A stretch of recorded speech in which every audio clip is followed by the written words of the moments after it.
Sebentar aja, Medan. sebentar. Oleh karena itu ketika teman kita bertanya, didengarkan pertanyaannya, Sebentar, Bang dijawab. Psikopat. Bang Psikopat silakan kirim lagi undangan. Oke, assalamualaikum, Kanda. Waalaikumsalam warahmatullahi wabarakatuh. Aduh, adindaku yang baik hati, lama nggak pernah komunikasi. Saya baru belajar juga ke TikTok ya. Jadi tadi suka nonton Gimana aja kabar? di bawah. Baik, alhamdulillah sehat. Alhamdulillah. Ini masih Gurunda. masih 230. Siap. Bang Gimana, Psikopat Bang? ini dia nantang membahas masalah wahyu pertama, Gurunda. Bang Tolib kalau baca WA saya delay ini. Iya. Wahyu Silakan kirim pertama. undangan lagi.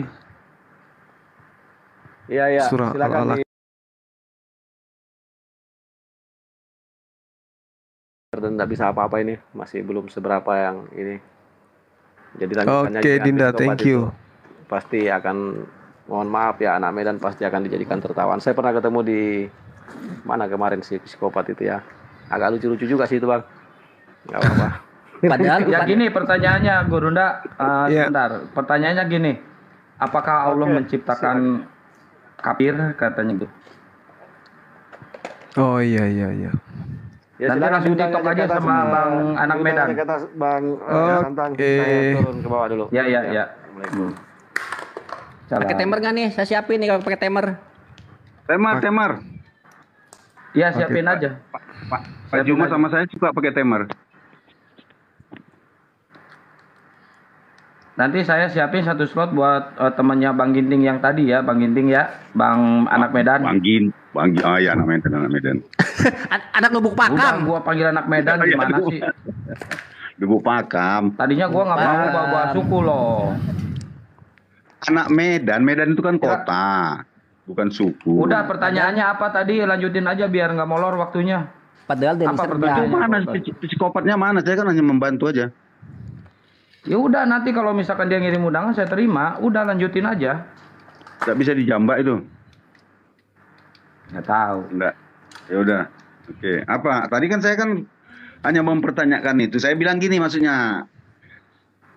Ketika ada yang bertanya, didengarkan dulu pertanyaannya supaya jangan keburu-buru menjawab. Akhirnya salah jawab. Sama seperti tadi kan pertanyaan psikopat tadi kan gini. Apakah Allah menciptakan orang kafir? Kata, iya katanya. Berarti kalau sudah Siapa yang bilang ciptaan, iya? Saya ya tadi teman-teman. yang jawab. Iya. Karena semua yang di dunia ini kan yang menciptakan Allah. Siapa lagi yang kalau bukan yang menciptakan Allah? Makanya langsung ditanya, kalau memang itu diciptakan kenapa disuruh dibunuh? Nah, kan itu dia. Kecuali kalau sesuatu itu terjadi oleh karena perbuatan seseorang itu, nah baru kan gitu kan. Kita kan sebab akibat kan terlaku juga di dalam kehidupan kita sehari-hari. Nah, ini Pak psikopatnya udah naik tuh. Jadi tadi kan udah jelas ya kalau saya bertanyanya ketika waktu pertama pertanyaan saya itu siapa manusia yang diciptakan dengan segumpal darah? Kalau dibilang manusia diciptakan dengan segumpal darah siapa gitu? Ini adalah zaman ciptaan, berarti masih ada penciptaan saat ini, kafir diciptakan nggak? Itu Ya, kan. silakan Gurunda. Iya, baik. Jadi pertanyaannya ketika dikatakan sesuai dengan apa yang ada dalam Al-Quran ya, Bismillahirrahmanirrahim, yang menciptakan manusia dengan segumpal darah. Khalaqal insana min 'alaq. Jadi Allah menciptakan manusia itu memang dengan segumpal darah manusia itu. Termasuk Adam alaihissalam. Ya. Namun bahannya itu kemudian awalnya itu dari tanah kan gitu. Dan juga manusia seperti itu. Manusia apapun saripati makanan yang kita makan itu asalnya dari tanah. Kemudian berubah menjadi darah. Ini apa yang diterangkan oleh Al-Quran ini itu sudah berkesesuaian dengan sains dan itu tidak ada bantahan bagi orang yang berilmu dan mau belajar. Seperti itu. Ya, sebentar ya. saya potong Oke, dulu. kalau gitu Ini pertanyaannya sebentar, Bang. dari darah Bang siapa, Psikopat. Bang? Itu aja. Bang Psikopat, sebentar ya. Kita pakai timer aja, soalnya kan dari kekristenan nanti banyak nih. Biar Gurunda Juma leluasa, nggak dipotong-potong ya. Siapin dulu timernya. Bertanya 2 menit, menjawab 5 menit. Nanti bolak-balik aja gitu ya, Guru Nda ya, biar tertib ya. Ya, boleh, boleh. Soalnya untuk menjaga hal-hal yang tidak diinginkan. Biar suasananya nyaman dan penonton juga bisa mendengar. Yang minta permintaan undangan sebentar ya, nanti satu-satu. Sabar. Bertanya 2 menit, 3 menit, menjawab 5 menit. Apa bertanya 2 menit cukup nggak? Bang Psikopat anak Medan. Gini, maksud saya begini, bertanyanya 2 menit. Artinya begini, 2 menit itulah dipergunakannya untuk bertanya. Bisa saja pertanyaan singkat-singkat kan. Iya. Tapi yang menjawab udah biari aja loh sampai sepuasnya dia jawab. Nggak bisa. Nggak bisa, biar enak, menjawab 5 menit. Nanti dia kalau nggak mampu menjawab pertanyaan itu gimana? Sementara waktu bertanya masih ada. Oh, jangan gitu. Pasti mampu. Apapun ceritanya sama Islam pasti mampu dijawab. Silakan Pak Imanes. Oke. Bentar. Lalet nih.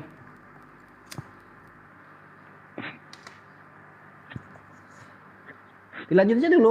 Kita tuh pakai kalau pikiran aja dulu. membahas sih satu-satu ayat aja sih ya, nggak usah banyak-banyak. Soalnya kita banyak waktu terbuang gitu di sini. Kita masih banyak kerjaan soalnya. Oke.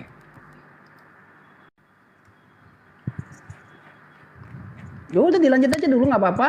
Sambil nungguin kan. Oh iya, pertanyaan saya itu kan tadi Bang Zuma ya udah menjelaskan bahwa Adam juga termasuk diciptakan dengan segumpal darah. Nah, pertanyaan saya tuh darah siapa ketika saat itu? Apakah ada penjelasannya gitu dalam Quran? Oke. Itu aja sih. Iya. Yang jelas, Adam itu adalah manusia pertama. Dan sebagai manusia kemudian tentu dia memiliki darah. Kalau ditanya darah siapa? Ya darah dia. Darah yang diciptakan oleh Allah itu dari tidak ada menjadi ada. Sama seperti makhluk-makhluk yang lain.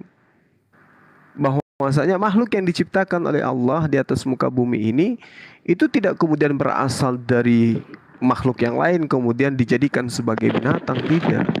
Tapi seketika ketika Allah menciptakan manusia Adam alaihissalam dari tanah ini, kemudian diolah oleh Allah sehingga Adam ini memiliki darah, memiliki daging, memiliki tulang, memiliki air dalam dirinya dan seterusnya.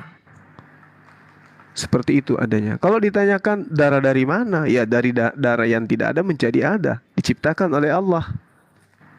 Gitu, Bang.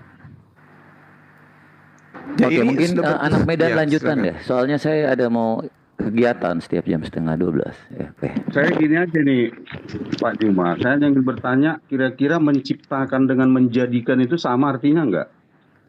Menciptakan kalau di dalam Al-Quran itu kan jelas dikatakan khalaqal insana, menciptakan, khalaq, ya. Khalaq ini menciptakan manusia. Jadi kalau dikatakan menjadikan dengan menciptakan itu beda.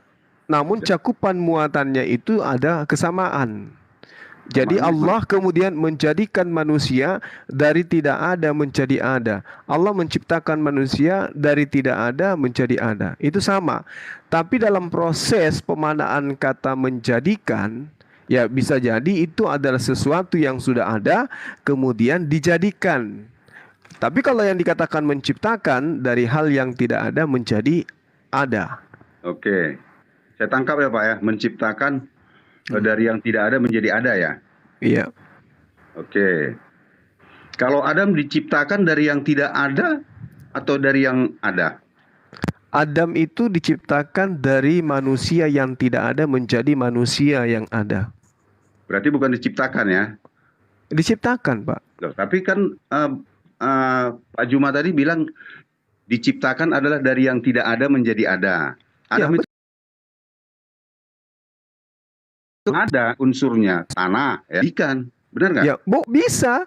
Bisa itu kita memahami Adam dijadikan dari tanah menjadi manusia. Bisa. Kan tadi saya katakan dijadikan, bisa ya? dijadikan, bisa diciptakan gitu. Enggak, maksud saya begini. Tadi Pak Juma kan saya tangkap poinnya kan, menciptakan adalah dari yang tidak ada menjadi ada, itu ciptakan. Dan adanya pasti tiba-tiba kan, nggak ada proses. Seperti jadilah langit dan bumi ya, itu kan nggak ada dia prosesnya pelan-pelan gitu kan. Terus jadi muncul dia tiba-tiba. Makanya saya bilang Adam itu kalau menurut Pak Juma seharusnya tidak diciptakan tapi dijadikan. Itu maunya Anda. Bukan. Terus Kenapa? Karena Pak Juma tadi bilang menciptakan itu dari yang tidak ada menjadi ada. Sementara memang sebelum dari Adam sebelum ada itu sudah ada. ada tanah. Itu tanah, itu bukan Ya, Adam. itulah dia bahannya. Ya, beda. Dong. Beda. Ini ada manusia, Bang. Sementara yang Anda katakan itu adalah tanah. Itu beda. Makanya perbedaannya di situ dia. Nah, kalau Adam menurut kitab saudara apa? Dijadikan. Bukan diciptakan. Dijadikan. Kejadian 1 ayat 26. Karena Bukan ada diciptakan. bahannya. Dijadikan. Oh, dijadikan, bukan diciptakan gitu. Coba baca jadi Kejadian 1 ayat 26. Iya, memang di sana di dalam bahasa Indonesia yang dikatakan dijadikan. Saya enggak bahasa dijadikan, itu bahasa katanya asah bukan bara. Maksudnya? Dia bukan kata Ibraninya, Iya, bukan Ibraninya bara, tapi asa, asah. memang betul. Terus? Sebentar Bang, saya mau jawab psikot. Saya mau jawab telepon dulu sebentar ya. Jadi ini dilanjutkan aja sih. Berfirmanlah Allah, baiklah menjadikan manusia. Di sini tidak ada diciptakan di situ. Jadi menurut gambar dan serupa, supaya mereka berkuasa atas ikan-ikan di laut dan burung-burung di udara dan ternak dan atas seluruh bumi dan atas segala bintang melata yang merayap di bumi. Itu. Iya. Tapi Jadi yang kita, Anda harus kalau kita dijadikan ya.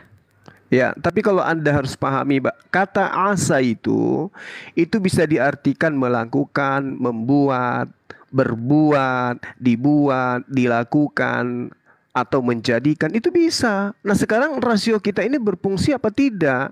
Sesuatu yang tidak ada menjadi ada itu diciptakan. Diciptakan sama halnya membuat. Kan gitu. Ini hanya pemaknaan kata-kata ajanya. Ada nggak materi yang lebih sulit dari ini? Oh enggak, maksudnya kan tadi yang diambil dari Pak Anak Medan, dari konsep yang dipikirkan Bang Zuma tadi, bahwa menciptakan dari menjadi ada, dari menjadi tidak ada menjadi ada kan. Nah Adam ini kan kalau dia segumpal darah, oke, dari ada menjadi ada juga kan. Tapi ini yang dibilang bahwa dari ada menjadi tidak ada, dari tidak ada menjadi ada gitu. Iya, semua ciptaan Tuhan itu dari tidak ada menjadi ada. Proses adanya ini ya proses penciptaan. Segala sesuatu yang diadakan itu prosesnya ada. Proses inilah yang kemudian dibuat atau diciptakan. Iya, jadi tendensi tadi yang dikatakan di situ kan adalah dia ada nih kan, ada saripati tanah nih. Nah, kecuali Adam ini tidak dijadikan gitu dari saripati tanah itu, berarti saripati tanah itu kan sudah ada. Seperti itu ya, supaya kita pemahamannya sama nih. Tapi yang konsep dari Bang Zuma berpikir bahwa manusia itu belum ada. Intinya kan manusianya, bukan tanahnya. Iya betul, karena tanah itu kan nantinya ada yang menjadi hewan, ada yang menjadi tumbuhan, ada yang menjadi manusia. Gitu loh. Oke, kalau gitu Gimana waktunya udah bisa dimulai sama timernya Bang Psikopat? boleh. Ini dengan Anak Medan aja. Saya kerjanya agak jam 11:30 soalnya. Saya di sini apa-apa, udah nanti saya naikin 12 menit dari lagi. Nanti saya naikin dari kekristenan yang lain ya. Ini soalnya banyak dari kekristenan yang minta undangan di sini ada 5. Oh ya udah, yang lain aja lah. Daripada nanti dibilang saya itu kabur gitu kan. Gak etis Ya juga udah sih. ya. Oke, kalau oke, gitu oke. ya. Oke. Ya. Oke, thank you ya. Yuk sama-sama Bang. Ya, makasih Bang. Assalamualaikum Akang Satria. Assalamualaikum Gurunda. Bang Imanes Waalaikumsalam juga. warahmatullahi Dan wabarakatuh. semuanya yang di bawah. Warahmatullahi wabarakatuh. Kita sapa dulu. Ini yang baru. Siapa yang mau naik? Bang Nata Gawa bersing. Nata, Bang Nata. Selamat malam. Halo, Selamat malam. selamat malam. Selamat malam. Kedengaran suara saya? Jauh. Bisa digedein dikit suaranya? Agak kecil gitu, agak kecil. Selamat malam. Ya, Ya, malam Bang. Semangat kedengaran. malam. Bisa kedengaran ya? Bisa. Iya. Jadi gini dia mengutip apa yang Bapak sampaikan, bahwa Iya. ketika Tuhan mengadakan segala sesuatunya itu, saya melihat ada dua proses yang dilakukan Tuhan. Satu menciptakan, lalu satu membentuk atau menjadikan. Gitu. Jadinya kalau dia menciptakan, dari yang tidak ada menjadi ada, atau sebaliknya ya. Itu yang saya pahami ya. Sedangkan menjadikan adalah dari sesuatu unsur yang ada, dirubah menjadi bentuk lain yang menjadi ada gitu. Itu yang saya pahami. Makanya ketika Pak Juma bilang bahwa Adam diciptakan, padahal dia dari unsur yang sudah ada gitu loh. Cuman dibentuk, diolah, dikombinasikan gitu. Antara jasmaninya atau tanah, kemudian ditambahkan dengan jiwa, baru diberikan kehidupan, roh kehidupan. Jadilah dia sebuah bentuk yang baru gitu. Tetapi kalau alam semesta ini diciptakan, kenapa? Karena dari tidak ada menjadi ada. Begitu loh maksud saya.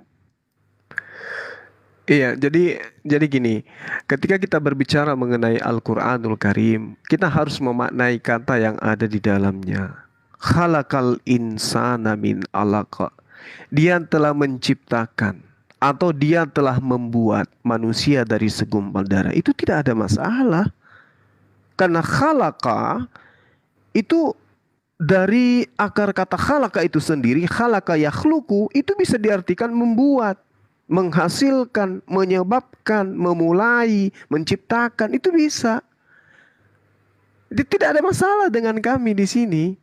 Jadi ketika dikatakan Allah membuat Adam dari segumpal darah atau menciptakan manusia dari segumpal darah, ya tidak ada masalah. Karena memang Adam alaihissalam dari tidak ada menjadi ada. Kenapa dia berasal dari apa? Dia berasal dari tanah. Tidak ada masalah di situ. Oke, gini Pak Juma ya. Kalau Adam oke Iya. lah, kita oke udah clear lah ya. Apapun ceritanya kita akan hanya sebagai memberikan informasi ya, biar netizen Iya. menilai kan.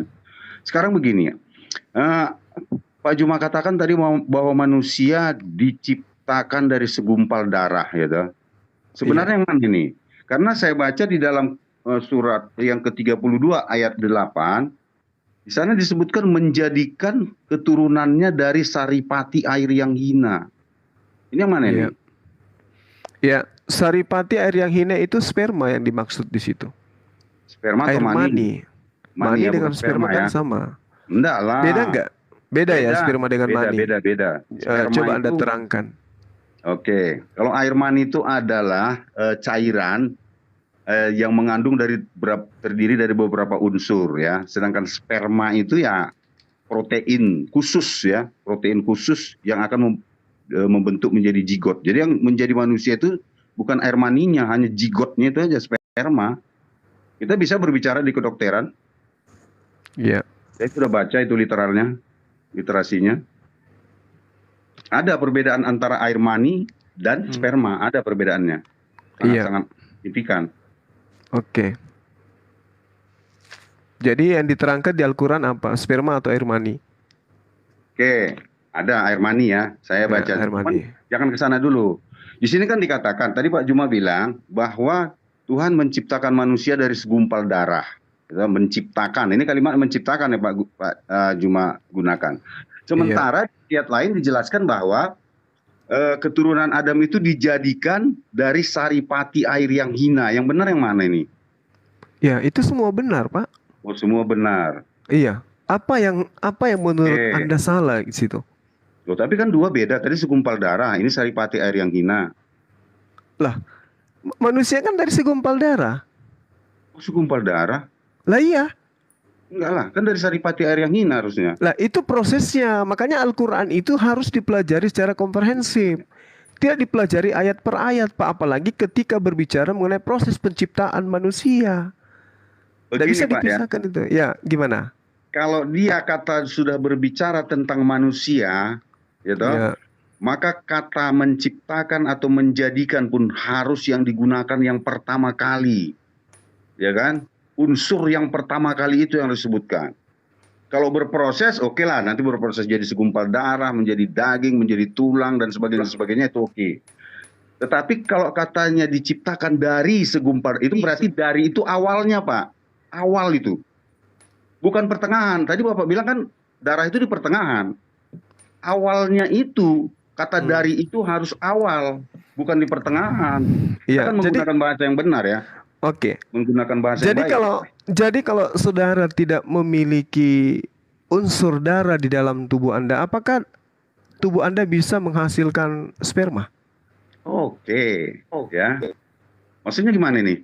Lah, jawab aja Pak pertanyaan saya. Enggak, sebentar. Apakah kalau tidak memiliki unsur darah, tidak memiliki sperma? Iya. Apakah Anda bisa memproduksi sperma tanpa ada keterlibatan unsur darah yang ada dalam diri Anda? Oke. Ada Begini dalam saja diri Anda. kita bilang, Pak, ya kan? Hmm. Seseorang tidak akan bisa produksi sperma atau buah pelirnya. Dari itu, maka dari itu, Kenapa maka kalau dari gini itu, aja kita katakan Tuhan menciptakan manusia dari buah pelir, bisa nggak gitu? oh nggak bisa, Makanya saya bilang, Pak. Jadi nggak bisa, karena itu jangan tidak fungsi. diterangkan. Tunggu dulu Pak, itu tidak diterangkan di dalam Al-Quran. Kita ini dasarnya adalah Al-Quranul Karim. Ya, Maka saya mempertanggungjawabkan kitab suci saya dengan mengatakan itu, iya. gitu loh. Gini Pak Ginting, Pak Anak Medan sama Pak Robert Sianturi udah ada temannya ini ya. Ini kita Oke. pakai timer aja lah biar apa? Biar tertib Boleh, ya. boleh. Pak, Oh, tadi belum ya? Anak Medan. TikTok misalnya, oke. Pak Robert monitor Pak Robert. Iya, Monitor. iya. Pak Robert nanti sama Pak Ginting ya duetnya ya. Bertanya 2 menit, menjawab 5 menit. Diawali dengan bertanya dulu ya, 2 menit di setting Pak Imanes.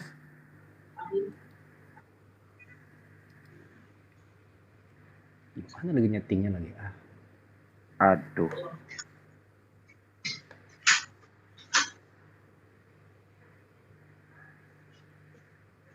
Pak Robert nggak Biasanya Kang nyaut Alif gimana? biasanya yang cepat. Iya, iya Bang. Oke. Sebentar. Hmm. Atau Kang Alif aja, Kang Alif yang naik, Kang Alif. Pak Imanes. Boleh saya turun, kalau boleh saya turun. Oh ya, Kang Alif aja. Kang Alif silakan kirim undangan Kang Alif. Kang Alif. Oh ini bisa nih, udah. Berapa menit? 2 menit. Bertanya 2 menit, menjawab 5 menit. Oke. Oke, Udah bisa. saya lanjutkan Oh, ya. udah bisa, Kang. Udah. Kang Alif, mohon maaf. Ya, silakan 2 menit dimulai dari sekarang. Tadi Pak Juma, oke, kita ikuti apanya kan ini hanya sekedar informasi ya, bukan berbantah-bantahan. Saya nggak mau berbantah-bantahan.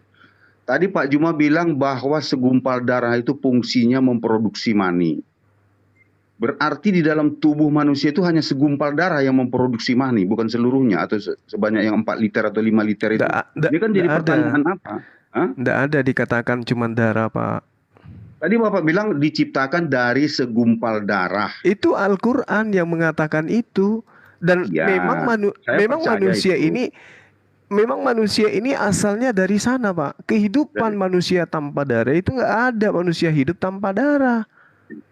Manusia kemudian bagaimana seorang wanita Tanpa jantung memproduksi juga, Pak, adanya nggak hidup.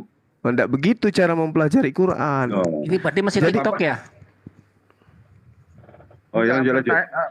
Bertanya Ya. aja dulu 2 Ini kan menit. saya Ya, bertanya nanti ini juga tadi. saya boleh bertanya kan tentang penciptaan manusia di Ya. Bible? Boleh, Ya, bisa, boleh. Pak. Oke, Nah. oke. Boleh. Silakan Pak Ginting digunain dulu waktunya sama Ah. Pak Robert, silakan. Kan itu kan tadi Pak Robert silakan melanjutkan pertanyaan. Saya mau nanya ini Pak, Tanya aja. Muslim kan mengajarkan tauhid, Ya. Lanjut aja, Pak. tapi kenapa di Al-Quran itu banyak kata kami? Lanjut Pak pertanyaan. Lanjutkan aja Pak kalau masih ada lagi. Nanti supaya dijawab. Kita waktu kita bertanya. Itu dulu Pak, itu dulu pertanyaan saya Pak. Kenapa di Al-Quran itu banyak terdapat kata kami, sementara Al-Quran katanya mengajarkan tauhid. Kalau tauhid itu tunggal berarti aku atau saya kan. Ini kenapa kebanyakan di Al-Quran itu katanya kami. Oke, berarti ada 2 pertanyaan ya. Silakan di reset Pak Imanes. Kembali ke 5 menit.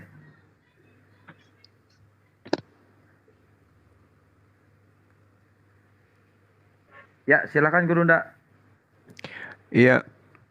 Jadi yang pertama, tidak ada di dalam Al-Quran itu kata kami. Kata kami itu hanya ada di bahasa Indonesia, Pak. Oke. Nah, ketika Al-Quran mengatakan nahnu, itu orang Arab tidak memaknainya seperti orang Indonesia memaknai kata kami. Sedangkan orang Indonesia saat sekarang itu sudah menggunakan kata kami untuk menjelaskan dirinya yang tunggal. Contoh, kepala sekolah atau seorang pemimpin yang sedang berpidato. Kami tidak mau, ya, kami sebagai kepala sekolah. Memang kepala sekolah ada berapa di situ? Cuman 1. Kenapa dia menggunakan kata kami? Itu penghormatan. Itu penghormatan. Kalau mengatakan saya itu terkesan sombong. Mengatakan kami itu lebih mulia. Makanya ketika Allah mengatakan kata kami itu menunjukkan kemuliaan dirinya. Dan rasa bahasa itu juga sudah masuk ke dalam bahasa kita sehari-hari. Nah, orang Arab sebelum Islam datang, mereka mempertuhankan banyak dewa-dewa. Ketika Rasul Muhammad SAW datang mengajarkan menyembahnya kepada satu Tuhan, Allah mengenalkan dirinya kepada baginda Rasulullah Muhammad SAW dengan menggunakan kata nahnu. Contoh misalnya, nahnu nazzalna dzikra wa inna lahu lahafizun. Kami yang mewahyukan, kami juga yang menjaga. Nah, kalau nahnu, maka orang Arab akan menolak. Kok kamu menyuruh kita meninggalkan Tuhan-Tuhan yang banyak ini menuju kepada Tuhan-Tuhan yang banyak juga. Tapi tidak ada satupun orang Arab yang memprotes itu. Kenapa? Karena orang Arab yang punya bahasa ngerti bahwa kata kami itu digunakan juga untuk tunggal. Itu yang perlu saudara pahami. Sekali lagi, di dalam Al-Quran tidak ada kata kami. Yang ada kata nahnu. Kata kami itu adalah bahasa Indonesia. Sementara bahasa Indonesia tidak bisa kemudian memaknai kata nahnu, di mana nahnu di sini adalah artinya tunggal. Tidak ada itu. Tidak ada itu. Tidak ada bahasa Indonesia yang cocok untuk kata nahnu selain kata yang mendekati kami. Celakanya bahasa Indonesia dan orang Indonesia yang tidak memahami Al-Quran, ketika digunakan terjemahan kata kami, oh ini jamak, ini pasti jamak. Padahal belum tentu jamak. Mari saya kasih contoh analogi sederhana. Ketika seorang guru mengatakan di dalam kelas, besok kami akan ke Jakarta. Apakah kemudian guru ini akan pergi bersama dengan murid-murid? Tidak. Sedangkan kata kami, ketika gurunya mengatakan, atau kata kita akan ke Jakarta besok. Itu sudah pasti jamak. Itu makna bahwa kata nahnu sama dengan kami kadang dimaknai tunggal. Kalau sudah mengatakan kita, berarti semua yang ada di kelas itu akan berangkat ke Jakarta. Tapi kalau berkata kami, maka sangat boleh jadi kami yang dimaksud di sini adalah tunggal. Hanya guru seorang diri yang akan pergi. Nah, di sini bahasa Indonesia tidak bisa menyediakan kata yang berarti tunggal, tetapi kemudian membentuk satu rasa kemuliaan terhadap esensi Tuhan itu sendiri.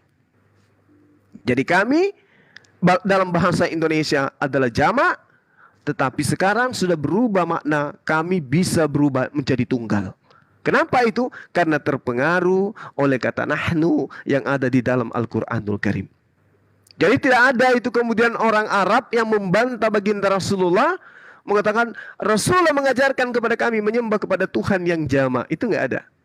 Bahkan Rasulullah mengajarkan tentang tauhid itu selama 13 tahun, Pak.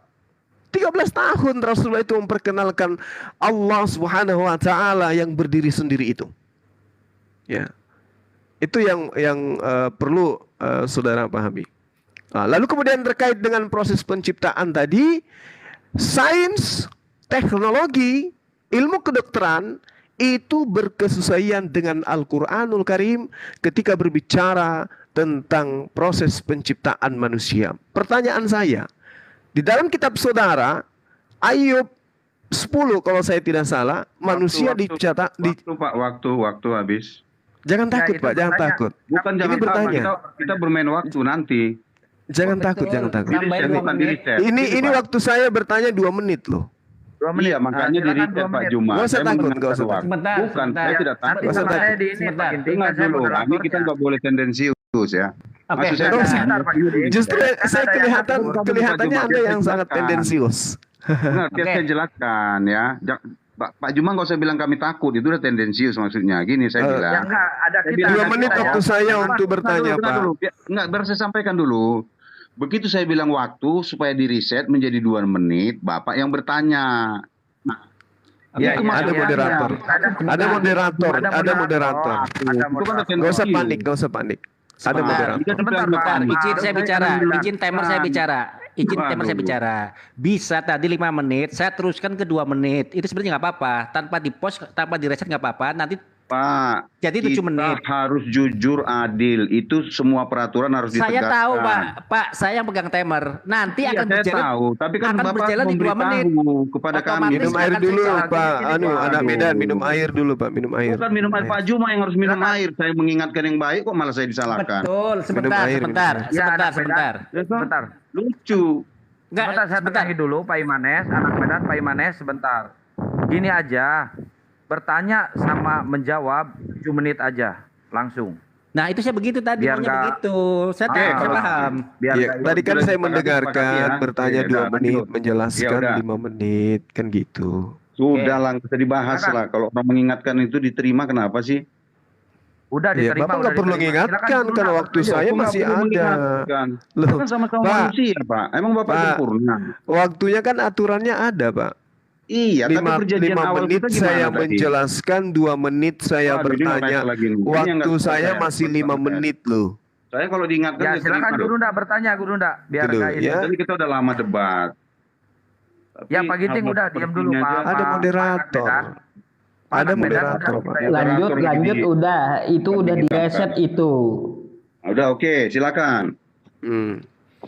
Jadi di dalam kitab saudara, di situ dikatakan di dalam kitab Ayub 10, nomor 10, nomor 11. Bukankah engkau yang mencurah aku seperti air susu? Kandungan daripada air susu ini apakah kemudian berkesesuaian dengan isi sperma atau isi mani? Dan mengentalkan aku seperti keju. Apakah betul sperma ini nantinya akan mengental seperti keju? Ingat Pak, kalau keju berarti dia menjadi sama seperti batu merah. Engkau mengenakan aku kulit, jadi kulit dulu Pak ya, kulit, dan daging, lalu menjalin aku dengan tulang dan urat. Berarti yang bagian paling luar dari tubuh manusia itu adalah urat. Bagian dalam adalah kulit. Atau mungkin ada penjelasan lain di dalam proses penciptaan manusia di dalam kitab saudara. Karena yang saya lihat ini tidak rasional. Dicurahkan seperti air susu, dikentalkan kemudian seperti keju. Ya, lalu engkau mengenakan aku kulit dan daging kepadaku. Jadi tadi yang seperti keju dibungkus kulit, lalu dikenakan daging, lalu dijalin dengan tulang. Habis itu dikasih urat. Ini seperti nyonyang, Pak. Nyonyang bakso. Ya, silakan Anda jelaskan kepada saya. Waktunya masih ada tuh, Pak. Ya nggak apa-apa. Nah, nggak Saya apa-apa. sedekahkan untuk Anda. Oke. 7 menit, Bang Imanes. 7 menit dia menjawab sama bertanya nanti. Sekarang begini, ya, sebelum saya menjawab, saya minta konfirmasi dulu dengan Pak Juma ini, ya, karena tadi siang kami berdebat, beliau mengatakan bahwa saya nyolong kitab suci gitu loh. Udah Tapi jangan lari kemana-mana dia dulu, fokus Enggak, di sini sebentar, dulu. makanya saya mau Jangan bawa-bawa konfirmasi yang dulu, Pak. Saya temukan kitab Ayub ini nempel di Aduh. kitab saudara. Iya, tapi kan Bapak tadi tidak mengakui itu adalah kitab suci umat Kristen. Makanya, tapi kalau Bapak mengizinkan saya menjawab itu, saya jawab. Nggak usah lebay kayak gitu, Pak. Bukan lebay. Saya mengatakan mengingatkan kitab supaya nanti kita ke Spanyol. depannya Saya mengatakan hati-hati kitab berbicara. Spanyol bukan Nah. langsung gugur dikembalikan kitabnya orang, masih tetap saja Anda pakai kan? Nah, Oke, karena itu saya berarti saya tanya kitab nggak Ayub boleh itu, pakai Pak. itu ya. Bagaimana? Nggak boleh Jalanin pakai aja itu ya. tayarnya. Silakan, Bagaimana? silakan. Berarti saya nggak boleh pakai ya. Jalanin aja bagaimana? Silakan Anda pakai, kan masih ada nempel di Tadi kitab katanya nggak saudara. boleh. Sekarang disuruh pakai. Jadi Pak Juma itu sudah makan sebuah malakama. Sekarang apakah kitab Ayub itu sudah tidak ada di kitab Anda? Ada. Ada, berarti Anda boleh pakai. Oh, boleh ya sekarang ya. Loh, itu kitab Anda. Ya saya tanya boleh ya saya pakai ya, saya gunakan ya. Ini sudah tidak mampu. Lambaikan tangan, Bang, ke kamera. Nggak usah ke situ. Saya tanya Pak Juma. Kalau bilang boleh, boleh. Kalau Loh, enggak, kok bilang jadi enggak. kayak anak olokan kayak gitu? Kok jadi saya yang menentukan Anda gunakan atau tidak? Anda kan sudah terlanjur ngambil. Udah terlanjur Bukan, Pak ngambil, Juma kan gunakan punya lah itu. pemikiran. Saya kan menghormati Pak Juma ya. Saya menghormati Pak Juma. Udah nggak usah merajuk, Jadi nggak saya usah tanya, merajuk. Kalau Udah, Pak Juma jawab bilang aja, boleh, jawab aja. ya saya jawab. Ini gimana sih? Ya udah Ya silakan. udah, Jangan silakan, merajuk. silakan. Oke, boleh ya. Udah, silakan Pak Norbert di Sianturi jawab. Nanti saya menambahkan. Pertanyaannya tadi kurang jelas, Pak, apa itu, Pak? Begini, kurang tolong jelas. Bapak jelaskan Silakan. Ayub 10 nomor 10 sampai nomor 11. Atau saya duluan pun nggak apa-apa, Pak. Apa duluan dulu juga nggak apa-apa. Boleh Bapak duluan, boleh. Oke, saya jawab duluan ya. Terima kasih. Ini pertanyaan ini sangat menggugah ya. Saya sangat senang pertanyaan ini. Kenapa? Karena dari sinilah diketahui bahwa manusia itu harus memiliki kulit, memiliki tulang, memiliki urat. Ya, ada manusia yang tidak punya urat karena tidak diceritakan mungkin di kitab sucinya. Boleh saja. Kalaupun mereka mengatakan bakso, itu pola pikir yang salah. Kenapa? Karena manusia itu apabila kita lihat sekilas lalu punya kulit, punya tulang, punya otot. Nah, ya dah. Jadi saya rasa penjelasan saya seperti itu. Oke. Sekarang gini. Bukankah engkau mencurahkan aku seperti susu? Seperti susu. Artinya bukan susu gitu. Seperti susu yang diambil ini mungkin kecairannya. Susu kan lebih cair dari keju ya, keju. Kemudian mengentalkan aku seperti keju. Oh, itu betul, oke. Cuman bukan membatu, bukan jadi batu ya. Ada bagian-bagian tertentu. Ini kan seperti, bukan apa itu. Kemudian dilanjutkan lagi, engkau menutupi aku dengan kulit. Lihat tuh, menutupi aku dengan kulit. Berarti kulit menutup, ya toh? Tetapi mungkin di tempat Pak Juma tidak ada ditemukan kulit. Manusia diciptakan ada kulitnya. Dan daging, nah ya, berarti kulit, daging menutupi. Dan menjalin aku dengan tulang dan urat. Klop ya, jelas ya. Berarti manusia itu terdiri dari kulit, kemudian daging, kemudian tulang, kemudian urat-urat saraf. Terakhir yang diciptakan. Saya rasa ilmu kedokteran juga membuktikan itu. Bahwa saraf itu terakhir sekali yang disempurnakan. Sehingga dia terjadi, berpikir, dan seterusnya, dan seterusnya. Silakan Pak, apa menambahkan? Pak Norbert. Pak Sianturi. Aduh. Ini kalau teman saya begini, ya saya akhirnya capek sendiri nanti. Pak Norbert. Norbert. Aduh.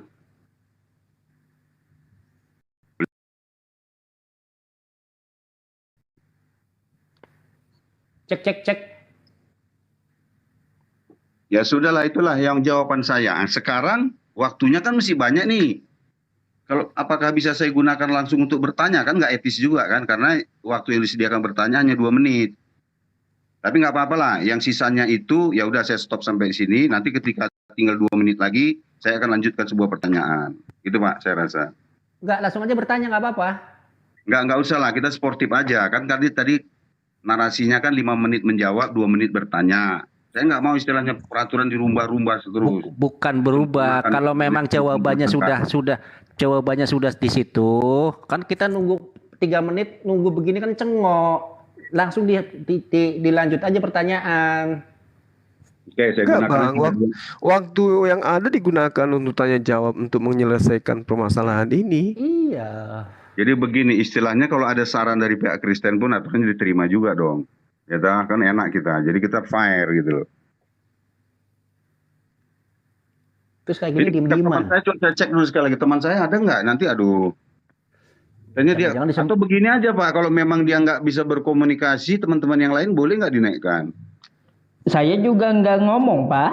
Nggak apa-apa, 1 lawan 1. Oh, maksud saya begini Pak tadi, kalau memang Bapak nggak ngomong atau udah lanjut gitu, jadi saya paham bahwa Bapak mesti ada.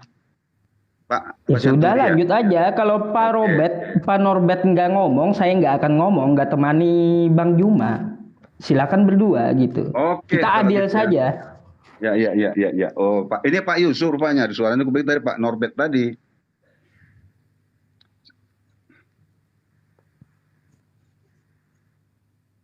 Lanjut. Oke. Saya bertanya aja Pak ya.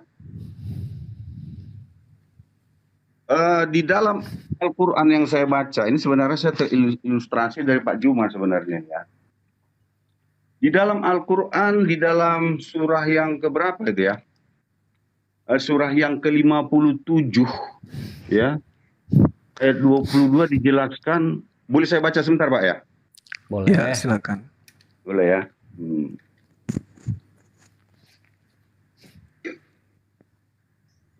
Saya adil kok, waktunya saya post tuh. Oke, terima kasih Pak. Saya sebenarnya kalau bertanya ini banyak terinspirasi dari Pak Juma loh.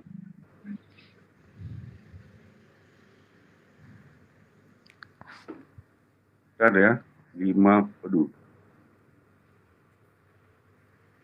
Assalamualaikum. Apakah Anda mencari aplikasi yang bisa menolong Anda memperkuat?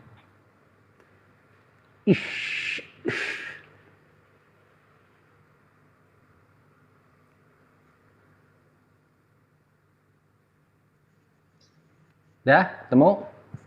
Udah oke ini dia. Tapi saya bacakan bahasa Indonesianya aja ya. Karena saya nggak ngerti bahasa Arabnya. Al-Quran surah apa? 57 Al-Hadid. Ya saya sebutkan surahnya aja nomornya ya. Karena nanti bahasa Arabnya kan nggak paham. Nomor 57, surat ke-57 ayat yang ke-22. Tiada suatu bencana pun yang menimpa di bumi dan tidak pula pada dirimu sendiri, melainkan telah tertulis, ya, telah tertulis dalam kitab, ya, lauhul mahfuz. Sebelum kami menciptakannya, berarti kejadian itu sudah dituliskan dulu ya. Sesungguhnya yang demikian itu adalah mudah bagi Allah. Pak Juma bisa menunjukkan kitab yang dimaksudkan dalam ayat ini? Iya, kalau di dalam Bentar, saya tanya. Iya. Pak Juma bisa nggak menunjukkan kitab yang dimaksudkan dalam ayat ini?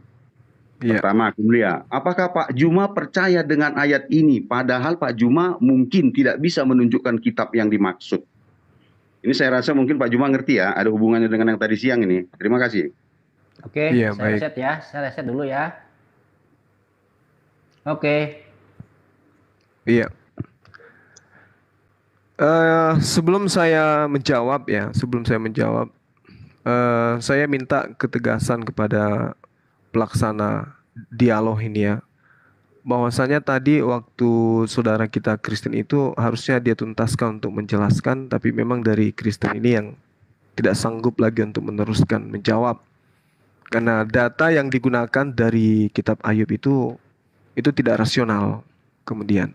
Jadi itu harus ditegaskan bahwasanya di dalam Kristen manusia dikentalkan seperti keju, lalu dibungkus dengan tulang, urat paling di luar, gitu ya, kulit di dalam. Nah, kalau kita berbicara mengenai Al-Quranul Karim yang Anda pertanyakan terkait dengan Al-Hadid ayat 22, di situ diterangkan bahwasanya ma asaba mim musibah fil ar wala fi anfusikum illa fil kitab min qabli an nubra'aha inna dzalika 'alallahi yasir. Jadi dikatakan bahwasanya semuanya telah tertulis dalam kitab sebelum kami mewujudkannya. Sungguh yang demikian itu mudah bagi Allah. Ketetapan Allah disebut dalam pemahaman umat Islam dengan kitab maknun, yaitu kitab yang terpelihara. Kalau dikatakan itu bisakah Anda menunjukkan? Ya tidak bisa.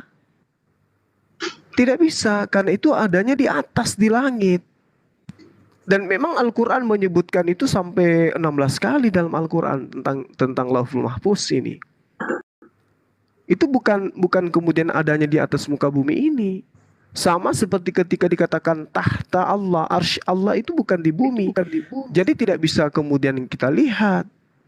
Maka kemudian dikatakan, apakah Anda percaya karena mata Anda melihat? Saya percaya karena saya meyakini itu adalah wahyu dari Allah. Yang berasal dari Allah itu kami percaya. Tetapi mengenai melihatnya, kami nggak melihatnya dengan kasat mata.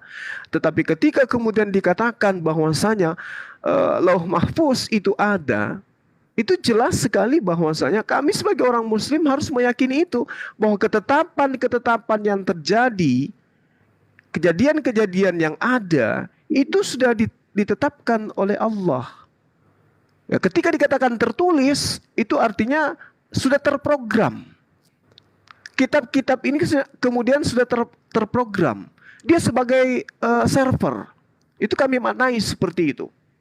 Maka pendekatan pemahaman terhadap Lauhul Mahfuz dengan pendekatan teknologi informasi misalnya, maka dengan mudah dipahami bahwasanya itu server ketentuan, ketetapan yang sudah terprogram oleh Allah yang kemudian adanya di Lauhul Mahfuz.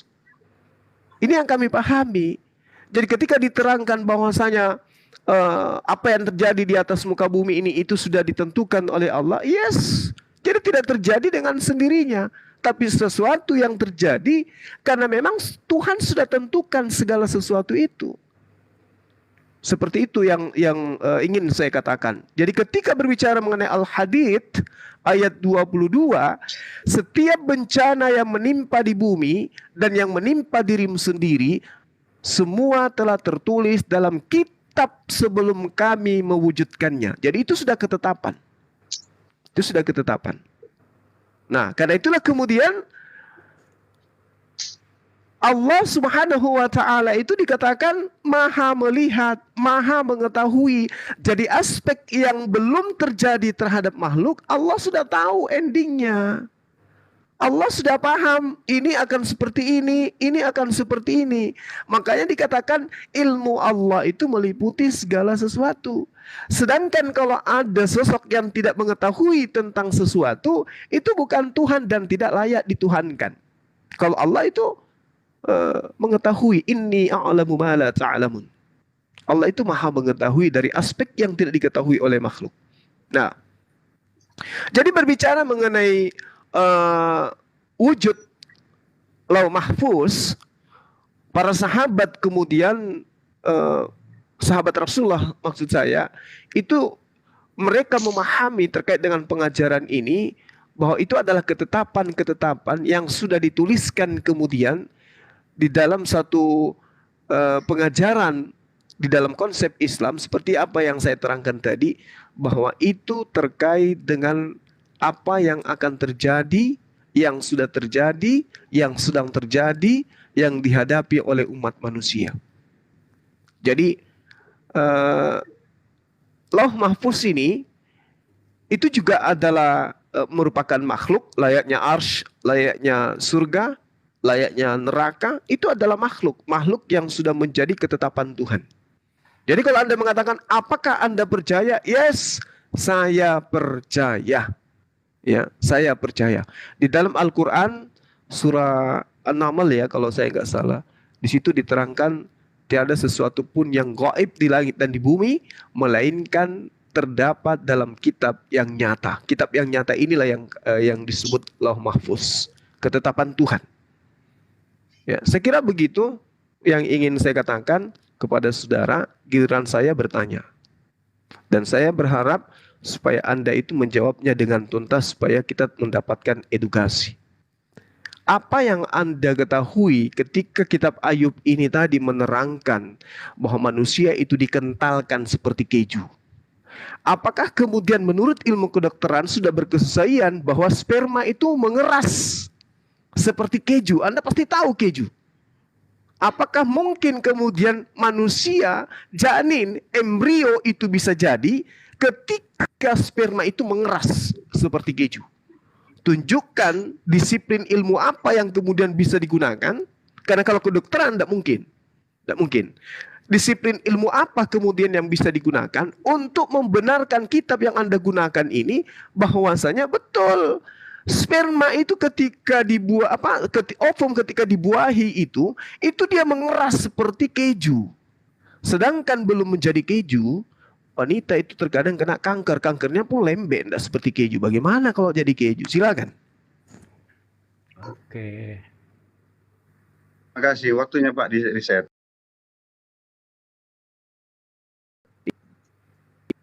Tidak perlu panjang lebar ke sana kemari, ke sono ke sini. Ternyata pertanyaan saya sebenarnya hanya singkat. Apa saya bilang tadi kan? Singkat saja. Tidak usah menjelaskan. Sepertinya ada kekhawatiran gitu loh terhadap pertanyaan saya. Saya sebenarnya tidak perlu percaya, tidak bisa, sudah selesai. Bapak bisa menceritakan lain, tapi nggak apa-apa ya. Tapi cara saya memang seperti itu. Saya sudah jelaskan tadi Pak Juma ya, bahwa di Ayub itu tidak ada kata mengeras yang digunakan. Yang ada cair, yang susu, kemudian kental, itu aja. Jangan kita asumsikan nanti keras. Tidak. Jangan sampai situ. Yang penting apa tertulis bahwa dia itu cair dan kental. Bagaimana kentalnya di dalam? Ya itu kedokteran sudah menjelaskan ya. Kemudian saya menjelaskan tentang kondisi ya, struktur tentang manusia. Saya yakin Pak Juma tidak akan bisa menjelaskan kata kulit di dalam penciptaan, di dalam iman Pak Juma ya. Saya yakin. Makanya saya katakan bahwa manusia dibungkus, kalimatnya sudah dibungkus dengan kulit. Artinya kulitnya di luar. Bukan lagi tulang dan uratnya di luar. Tetapi kadang-kadang ada kalimat-kalimat yang sifatnya deklaratif ya. Menceritakan sesuatu yang sudah terjadi, tetapi di awal ceritanya. Saya rasa Pak Juma paham lah. Saya tidak paham sebenarnya, cuma saya tahu ya. Menceritakan peristiwa yang sudah lalu seakan-akan hari ini gitu. Makanya saya bilang itu ya. Tapi poin-poin yang terdapat di dalam manusia sudah jelas. Tapi nanti bolehlah Pak Juma bandingkan nanti apakah di dalam Al-Quran ada penciptaan manusia itu. Makanya sini sudah saya jelaskan berulang-ulang. Saya tidak perlu menjelaskan bahwa manusia itu dicurahkan seperti susu. Tahu apa curahkan? Curah. Jadi curah bukan dipancarkan. Kalau dicurahkan itu berarti laki-laki dari atas ke bawah. Kalau dipancarkan mungkin dari bawah ke atas gitu loh. Tetapi Alkitab sangat menjelaskan bahwa dicurahkan berarti si laki-laki harus dari atas. Itu kalau kami konseling ketika mau melaksanakan perkawinan ya. Kemudian dikentalkan. Kalimat itu kental bukan keras. Jangan kita asumsikan ke sana kemari, ya toh? Sudah jelas ya. Nah, kemudian dibungkus dengan kulit. Ini kalimat deklaratifnya tadi dibungkus. Apa yang dibungkus? Daging, tulang, dan urat. Saya rasa itu penjelasan saya. Saya sangat singkat. Tapi kalau Pak Nur atau mungkin menyimak atau gimana, nah silakan gitu ya. Kemudian saya lanjutkan saja pertanyaannya. Saya nggak bisa lagi menjawab karena saya rasa itu sudah jawaban dari saya. Saya tidak mau mutar ke sana, mutar kemari, lalu bolang-baling sampai. Ini Pak Robert kayaknya mau nambahin Pak Sianturi. Silakan Pak Sianturi. Pak Robert. Begini, Pak. Yang dijelaskan Bapak Anak Medan ini semua sudah pas. Kalau masalah seperti keju yang dikentalkan ya, saya rasa manusia pun sewaktu masih embrio di dalam rahim masih sangat lunak ya. Tapi itu sudah lebih keras pastinya daripada sperma. Dan masalah kenapa tidak ada darah, semua orang tahu di dalam daging pasti ada darah. Itu aja Bang Zuma. Oke, ini mengisi waktu kita. Sekarang begini. Saya sangat terinspirasi dengan pernyataan Pak Juma bahwa kejadian yang terjadi sudah ditetapkan. Berarti sebelum terjadi pun sudah ditetapkan gitu loh. Makanya saya kadang-kadang bertanya, apakah kalau memang semuanya sudah ditetapkan dan bahkan dituliskan, istilahnya itu tidak akan dihapus lagi kalau sudah dituliskan, berarti dia tidak bisa dirubah lagi. Kalau kamu kafir ya kafir selamanya gitu. Ketika dia di sana berubah berarti tulisan ini harus diubah. Apakah di lauhul mahfuz nanti itu tulisan-tulisan itu dirubah karena ada perubahan orang? Saya rasa tidak. Kenapa? Karena Al-Quran dijaga oleh Allah, dipelihara, dijaga, sehingga tidak akan pernah berubah satu hurufnya pun. Saya rasa kalau nggak saya itu di surah 27 entah apa pernah saya baca itu. Satu huruf pun tidak akan berubah Al-Quran itu sampai hari kiamat. Artinya kalau orang itu sudah dituliskan kafir, ya harusnya kafir seterusnya gitu. Tapi faktanya yang kita lihat banyak kafir-kafir yang mualaf. Ini kan jadi bingung saya. Padahal sudah ditentukan, dituliskan dan dijaga itu oleh Allah. Dipelihara oleh Allah. Jangankan satu kalimat, satu kata, satu titik pun dijaga dan tidak akan berubah. Apalagi maknanya. Tetapi faktanya kita melihat ya, di sana sini banyak yang mualaf, di sana-sana banyak baru itu, dan yang mualaf itu adalah orang-orang kafir. Dan ini sangat-sangat bertentangan menurut saya, bukan bertentangan lah, sangat-sangat sepertinya ada perbedaan di dalam surah kedua, surah Al-Baqarah surah Al-Baqarah yang ayat ke-6 di mana dikatakan sesungguhnya orang-orang kafir sama saja bagi mereka, kamu beri peringatan atau tidak kamu beri peringatan, mereka tidak juga akan beriman. Makanya banyak orang-orang kafir yang beriman, bahkan menjadi ustadz, diangkat jadi ustadz. Lalu setelah jadi ustadz dia berbicara ke sana kemari, menghujat sana sini. Saya sampai sekarang heran jadinya. Itu mungkin pertanyaan saya, mohon nanti Pak Juma catat. Nah sekarang Pak Robert buat pertanyaan Pak Syanturi. Silakan Pak Syanturi, ada yang mau ditanyakan, mau ditambahkan, mumpung waktunya masih ada. Kalau enggak nanti saya ganti Kristen yang lain ya, biar imbang. Oke, terima kasih.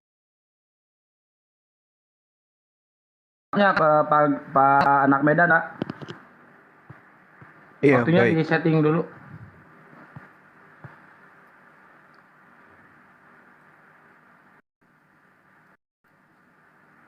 Siap. Silakan. Ya, oke. Jadi kalau kita berbicara mengenai ketetapan Tuhan, sebelum saya ke sana ya, saya kembali kepada kitab Ayub.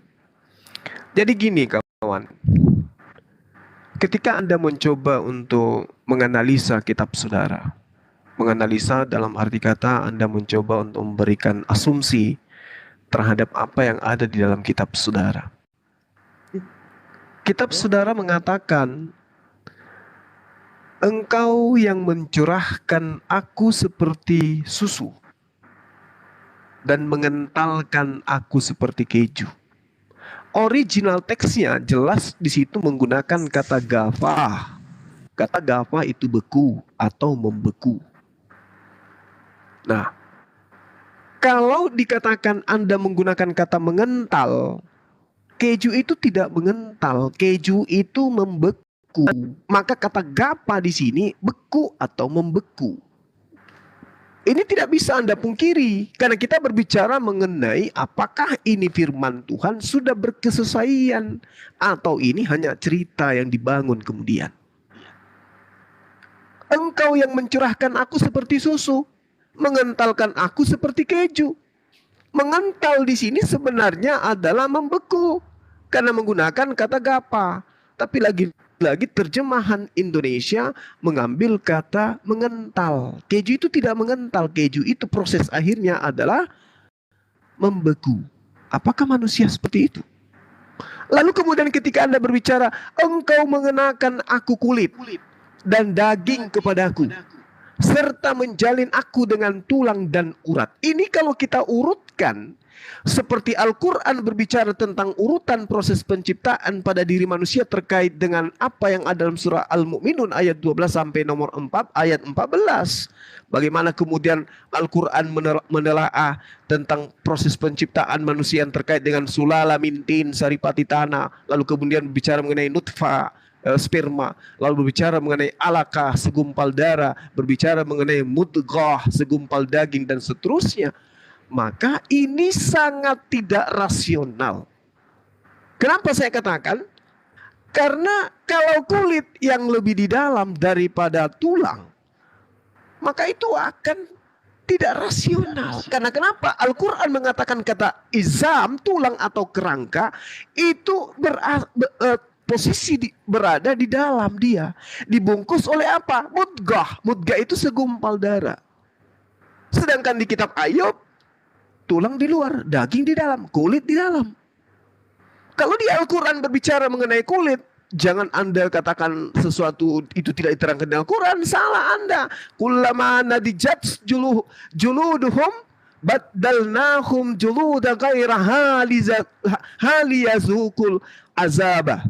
Innallaha kana azizan hakima. Kelihatannya Anda tidak paham sampai setiap kulit mereka hangus kami ganti dengan kulit yang lain. Berarti kulit itu posisinya di luar. Ketika orang di neraka itu kulitnya hangus. Berarti posisi kulit itu di luar. Nah, ini yang tidak Anda pahami. Kembali kepada poin pertanyaan saudara tentang takdir. Di dalam Al-Quranul Karim ketika berbicara mengenai ketetapan yang Anda maksud tadi, bahwasanya Allah Subhanahu wa taala ketika menerangkan sesuatu itu sudah dituliskan. Kenapa sudah dituliskan? Karena Allah itu sudah tahu endingnya.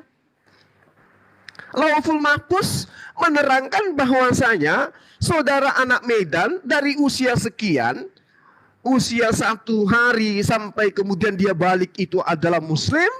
Usia dia mulai balik sampai dia usia 30 atau 8 atau 40 tahun dia kufur, tapi setelahnya di bawah bimbingan daripada Bang Zuma, beliau menjadi syahadat. Itu sudah tertulis. Jadi ketika kemudian Anda mati dalam keadaan Muslim, sudah tertulis bahwa Anda di bawah bimbingan Bang Zuma akan bersyahadat, bersimpu di hadapan Allah. Itu sudah tertulis seperti itu. Tapi kalau Anda tetap mati dalam kekafiran, berarti tertulisnya ya Anda mati dalam kekafiran. Jadi bukan berarti sudah ditentukan. Itu yang harus menjadi paku mati. Tidak. Anda yang merubah nasib Anda, tetapi bukan berarti takdir itu yang dirubah di Lauhul Mahfuz. Tidak. Di situ sudah menerangkan bahwasanya saudara ini si fulan pada tahun sekian hari ini dan seterusnya beliau bersyahadat, sehingga Tuhan Maha mengetahui sudah menuliskan kadarnya memang seperti itu. Begitu juga yang Muslim. Dia Muslim dari sejak lahir sampai usia sekian, tapi pada saat usia sekian dia kafir, mati masuk dalam neraka. Itu Allah sudah tahu. Allah sudah tahu. Oleh karena itulah kemudian kalau hari ini tidak ada kecenderungan Anda dari hari ke hari ketika berdebat dengan Bang Zuma, dari hari ke hari yang ada hanya Anda mengeraskan diri terhadap Islam, berarti yang tertulis di sana memang Tuhan melihat akhir hayat Anda itu sebagai orang kafir, maka Allah menetapkan seperti itu.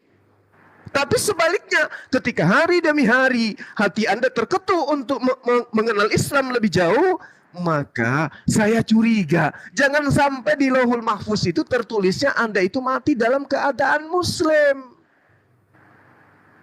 Loh, kalau begitu sudah ditentukan. Bukan sudah ditentukan, Allah sudah tahu ending kehidupan kita itu seperti apa nantinya. Oleh karena itulah Allah sudah menggoreskan.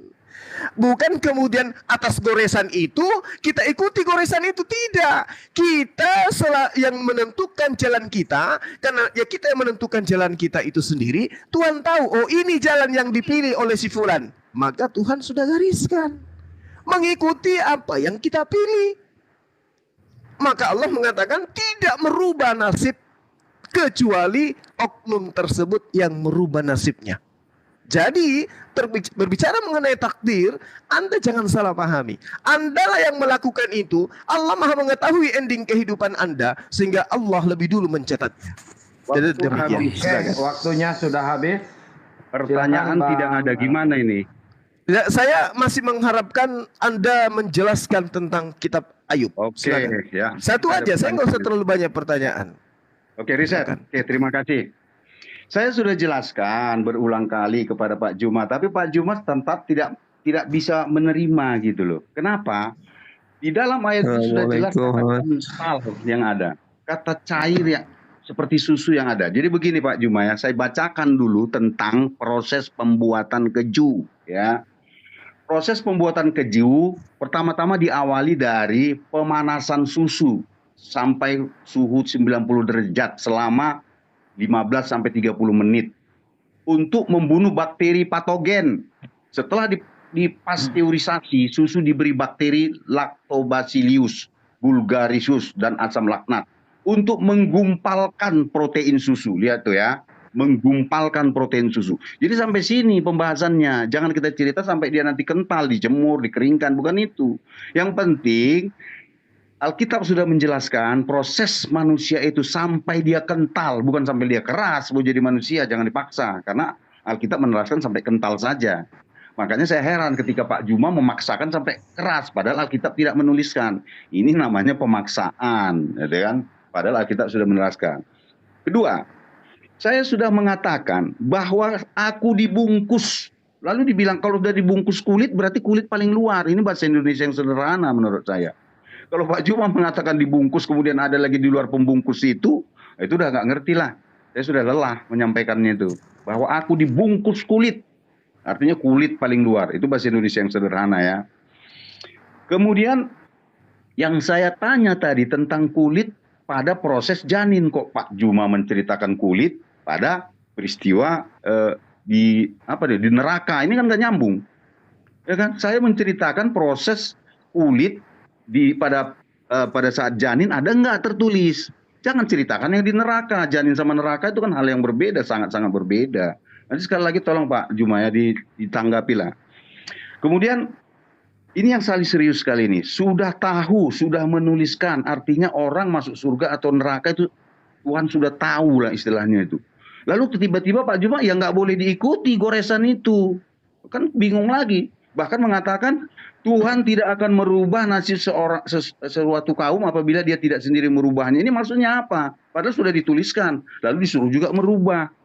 Ini kan hal-hal yang sangat membingungkan bagi saya sebenarnya. Kenapa? Karena sepertinya tulisan awal itu yang mengatakan sudah ditentukan, kok di tengah-tengah bisa berubah.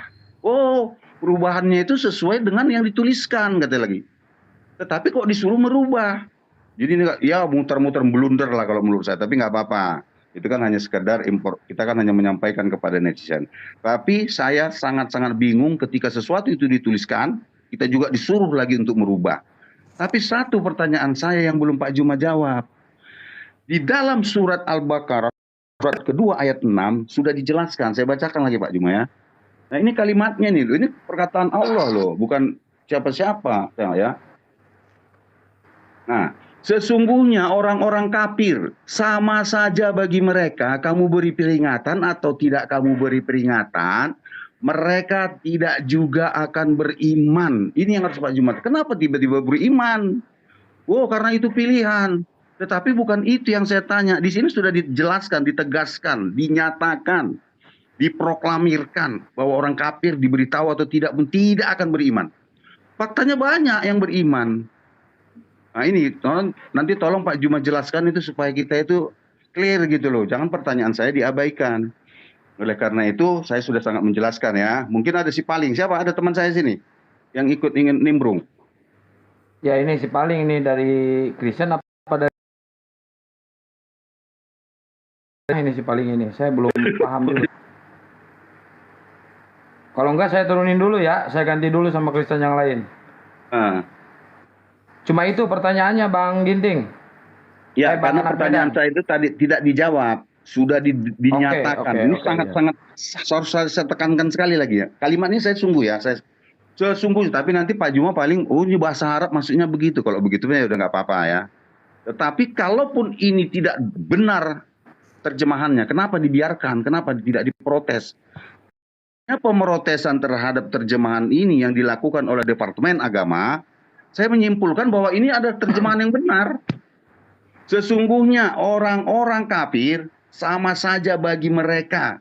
Kamu beri peringatan atau tidak kamu beri peringatan, mereka tidak juga akan beriman. Fakta di lapangan sangat banyak yang mualaf. Bahkan Bang Juma sudah memualafkan berapa orang kafir. Apa Pak Juma mau menyangkal?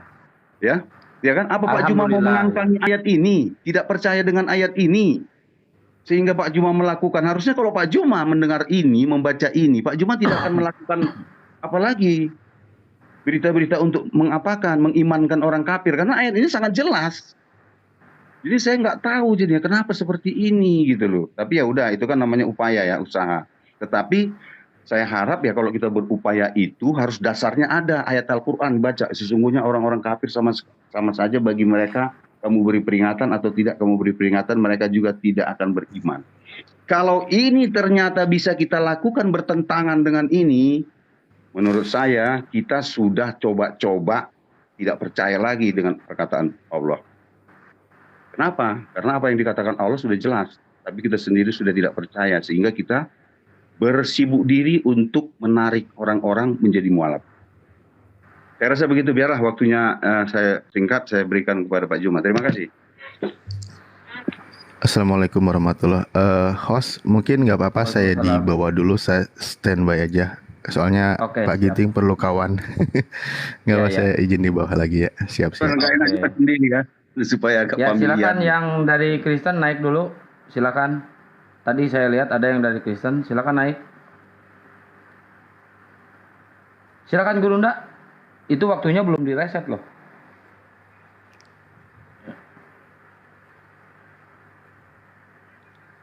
Oke. Bisa? Saya mulai. Oke. Jadi ketika dikatakan di dalam Al-Quran, sorry, saya kembali ke Ayub dulu. Ya, saya harus ke sana selalu ya. Saya katakan kepada saudara, di situ tidak dikentalkan. Yang diterangkan di sana adalah dibekukan. Dalam bahasa Ibrani disebut qafa, beku atau membeku. Seperti keju. Kalau dia belum mengental itu bukan keju namanya, itu masih susu. Kalau dia sudah membeku baru disebut keju dia. Dan memang bahasa original teksnya mengatakan qafa. Ya. Qafa artinya membeku atau beku atau mengeras. Ini yang perlu saudara pahami. Lalu kemudian ketika diceritakan bahwasanya tidak seperti itu. Anda harus memahami bahwasanya dalam Ayub ini seperti ini. Engkau mengenakan kulit dan daging kepadaku. Harusnya kulit ini tertulis belakangan. Bukan kulit duluan. Apalagi ketika dikatakan engkau menjalin aku dengan tulang dan urat. Ini tidak berkesesuaian dengan sains. Kenapa? Karena tulang itu bagian paling dalam. Baru kemudian kulit paling luar. Nah, kalau saudara mengatakan, loh bagaimana dengan kitabmu? Kitabmu tidak mengatakan itu, siapa bilang? Justru di dalam Al-Quran, di dalam surah Al-Mu'minun itu yang saya katakan tadi, ketika Allah menciptakan manusia dari saripati tanah, sulala min tin, atau lalu kemudian menjadi nutfah. Ini sangat jelas ketika kemudian segumpal daging ini dipahami di dalam kaidah-kaidah Quran, mudghah. Jelas sekali di sana bahwa bagian luar dari daging kemudian yang menjadi kulit. Sehingga pada fase ini manusia ketika diciptakan menurut Al-Quranul Karim itu jelas sekali. Assalamualaikum. Waalaikumsalam. Jangan dipotong dong. Bang Suma. Iya. Iya. Ini Bang. Gimana, Bang? Assalamualaikum Bang Suma. Waalaikumsalam warahmatullahi wabarakatuh. Waktunya di mute dulu. Ini siapa ini, Pak? Kok bisa dipotong sih? Sebentar ya, Pak. Ini lagi diskusi ya, Pak. Sebentar. Lagi diskusi ini. Dilanjut aja dulu, Gurunda. Iya. Ada apa, Bang? Kok kayak penting kali dia itu? Nanti naik lagi Kenapa kalau tadi? misalkan penting. Ya nggak tahu. Iya. Kali ini di ini aja, jangan dulu ya. Ini mau apa nih? Jangan dulu ya. Ini mau apa nih? Bang pengamat, Bang Ya, pengamat. kenapa? Ini penting bang. Bang pengamat. Ya, aduh, noise banget, Pak. Ya kenapa bang? Ada apa Bang Benson? Iya kenapa? Ada sesuatu yang sangat penting ternyata rupanya. Apa itu? Mungkin mau mualaf dia, Bang. Enggak, ini noise-nya dia. Noise. Silakan di mute-nya, noise enggak? Kalau noise turun dulu lalu naik lagi. Silakan Pak Penom. Pak Penom, dibuka mute-nya Pak Penom. Pak Penom. Mute-nya di Akang Satria, naikin orang pas waktunya habis saja gitu. Jangan di tengah-tengah diskusinya. Pas waktunya habis baru dinaikin orang kalau baru. Silakan lanjut Gurunda. dia ya Iya. apa? Iya, baik. Jadi ketika kemudian berbicara mengenai proses penciptaan pada diri manusia berdasarkan Al-Quran itu sangat jelas urutannya, ya, sangat jelas urutannya. Sedangkan yang diterangkan di dalam kitab Ayub ini, urutannya itu daging kulit dulu, baru daging, baru kemudian dijalin dengan tulang, lalu kemudian urat, gitu. Nah, terkait dengan air susu tadi, itu bukan dikentalkan, tetapi dikeraskan, dibekukan seperti keju. Nah, kembali kepada pertanyaan saudara tentang orang-orang kafir. Sesungguhnya orang-orang kafir sama saja bagi mereka, engkau beri peringatan atau tidak engkau beri peringatan, mereka tidak akan beriman. Nah, bagaimana orang kafir ini? Apakah mereka ini lahir seketika itu sudah kafir? Tidak. Mereka lahir dalam keadaan fitrah. Mereka lahir dalam keadaan suci. Mereka lahir dalam keadaan di mana mereka tidak membawa dosa. Mereka lah yang kemudian mengatakan bahwasanya ya kami sudah membawa dosa, kami sudah jadi kafir. Tidak seperti itu. Al-Quran menerangkan Bismillahirrahmanirrahim. Wa aqim wajhaka lid-din hanifan fitrahtallahi lati fataran nasa alaih. Jadi manusia itu diciptakan dalam keadaan suci dia. Tidak diciptakan dalam keadaan kafir, tidak. Lalu kemudian Allah mengatakan bahwasanya kebenaran itu ada dari Tuhanmu. Katakan kepada manusia, wahai Muhammad, wa qulil haqqu min rabbikum faman syaa'a falyu'min wa man syaa'a falyakfur. Inna a'tadna liz-zalimina nara. Kebenaran itu sudah ada. Allah Subhanahu wa taala telah menyajikan kebenaran itu. Barang siapa yang ingin menerima kebenaran itu, silakan mereka beriman. Barang siapa menolak kebenaran itu, silakan mereka kafir. Biarkan dia kafir. Makanya Al-Quran itu mengatakan la ikraha fiddin, tidak ada paksaan. Kalau Anda ingin meninggalkan kekafiran, silakan masuk Islam. Kalau Anda mau mati dalam kekufuran, silakan dengan kekufuran Anda. Yang pasti Allah Subhanahu wa taala telah menurunkan Al-Quran sebagai hudan, sebagai petunjuk bagi orang-orang yang bertakwa. Anda membaca surah Al-Baqarah ayat 6. Sesungguhnya orang-orang kafir, innal ladzina kafaru sawa'un alaihim. Ini orang-orang kafir. Tidak dikatakan sesungguhnya manusia sama saja bagi mereka, engkau beri peringatan atau tidak engkau beri peringatan, mereka tidak akan beriman. Bukan dikatakan begitu, tapi khusus kepada orang kafir. Siapa orang kafir ini? Yang mau kafir. Kan ayatnya tadi saya sudah bacakan. Kebenaran itu sudah ada, sudah disempurnakan. Siapa yang mau beriman, tafadhal. Siapa yang mau kafir, silakan. Nah, ternyata saudara memilih kafir. Maka Allah menerangkan sesungguhnya orang kafir itu sama saja bagi mereka, Bang Suma menyampaikan kebenaran ataupun tidak, mereka tetap akan menjadi kafir. Kenapa? Mereka tidak mau. Kebenaran datang, mereka tidak mau. Tapi orang-orang yang berakal akan mau menerima kebenaran yang datang dari Allah. Sehingga mereka meninggalkan kekafiran. Oh, ternyata Allah sudah tahu. Sebelum itu terjadi, Allah sudah tahu.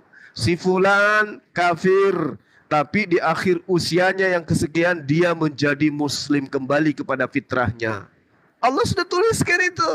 Oh, si fulan setelah datang kepadanya kebenaran, dia kekeh mempertahankan kekafirannya. Tuhan sudah tahu itu, makanya dituliskan. Bukan berarti dituliskan dulu dalam arti kata memang harus kayak begitu, kamu ikuti yang tertulis. Tidak. Tuhan mengetahui ending. Oke, makasih. Oke, waktu sudah habis. Ini Bang Endi dari kekristenan kan? Bang Endi. Halo Bang Endi. Bang Endi dari kekristenan bukan?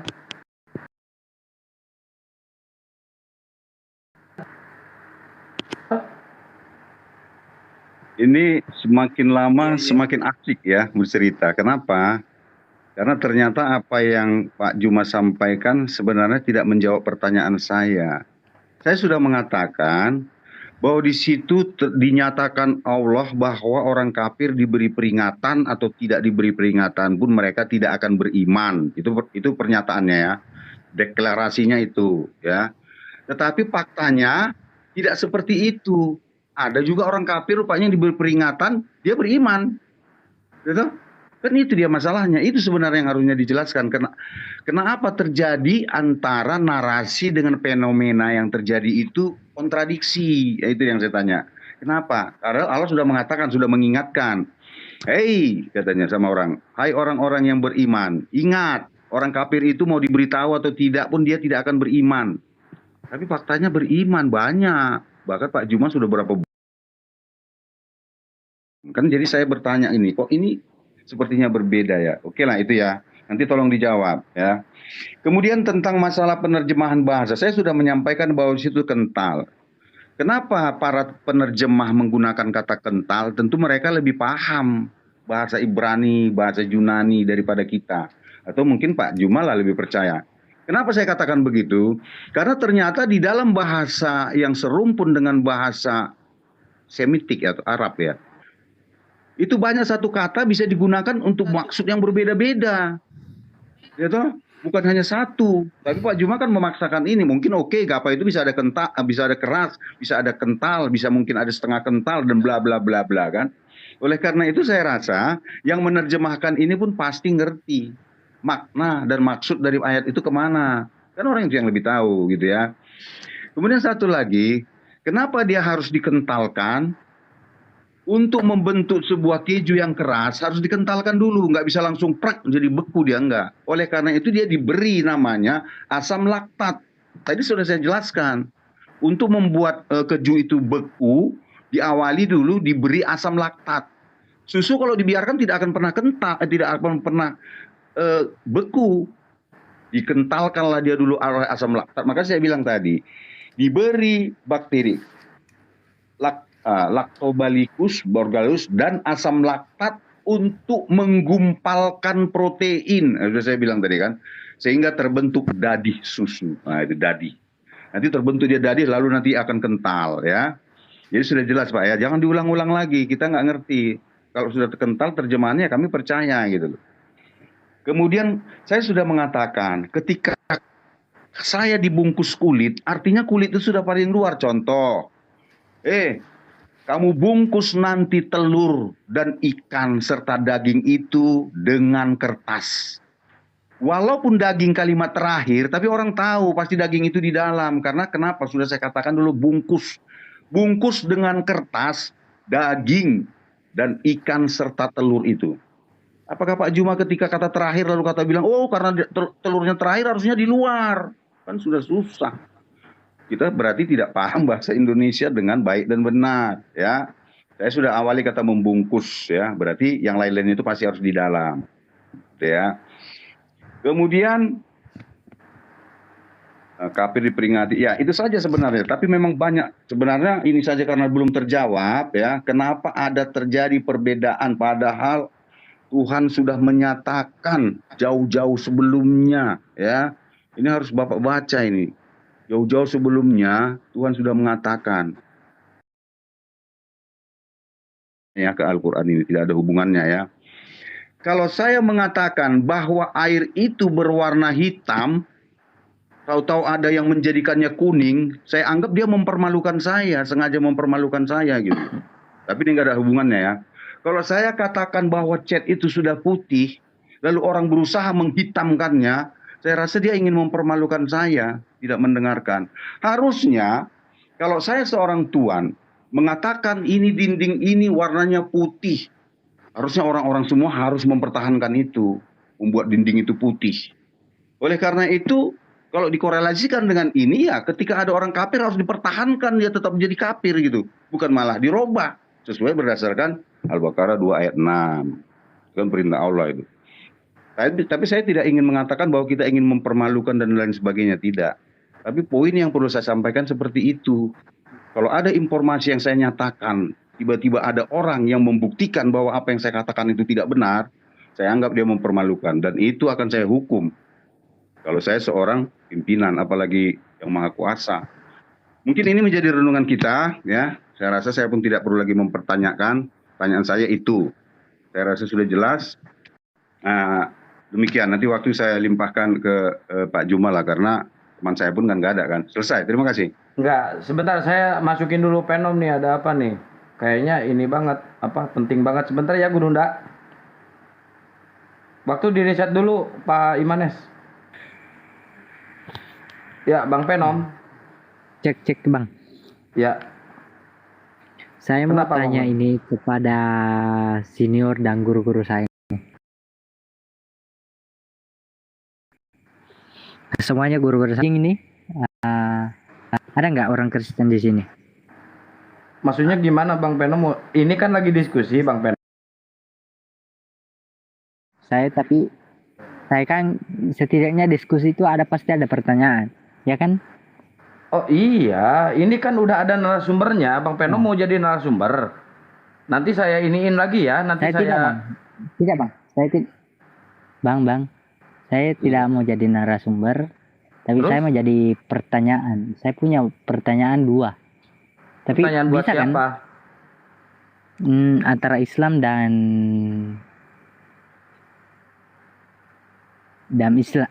Kristen. Itu aja. Udah, kita udah punya narasumber. Bukannya saya mau ini ya. Rehat aja dulu ya. Ini ada narasumber yang udah resmi ya. Nanti di lain waktu aja ya Bang Penom. Saya pikir ada apa, ada penting apa. Maaf Gurunda ya, mohon maaf Gurunda.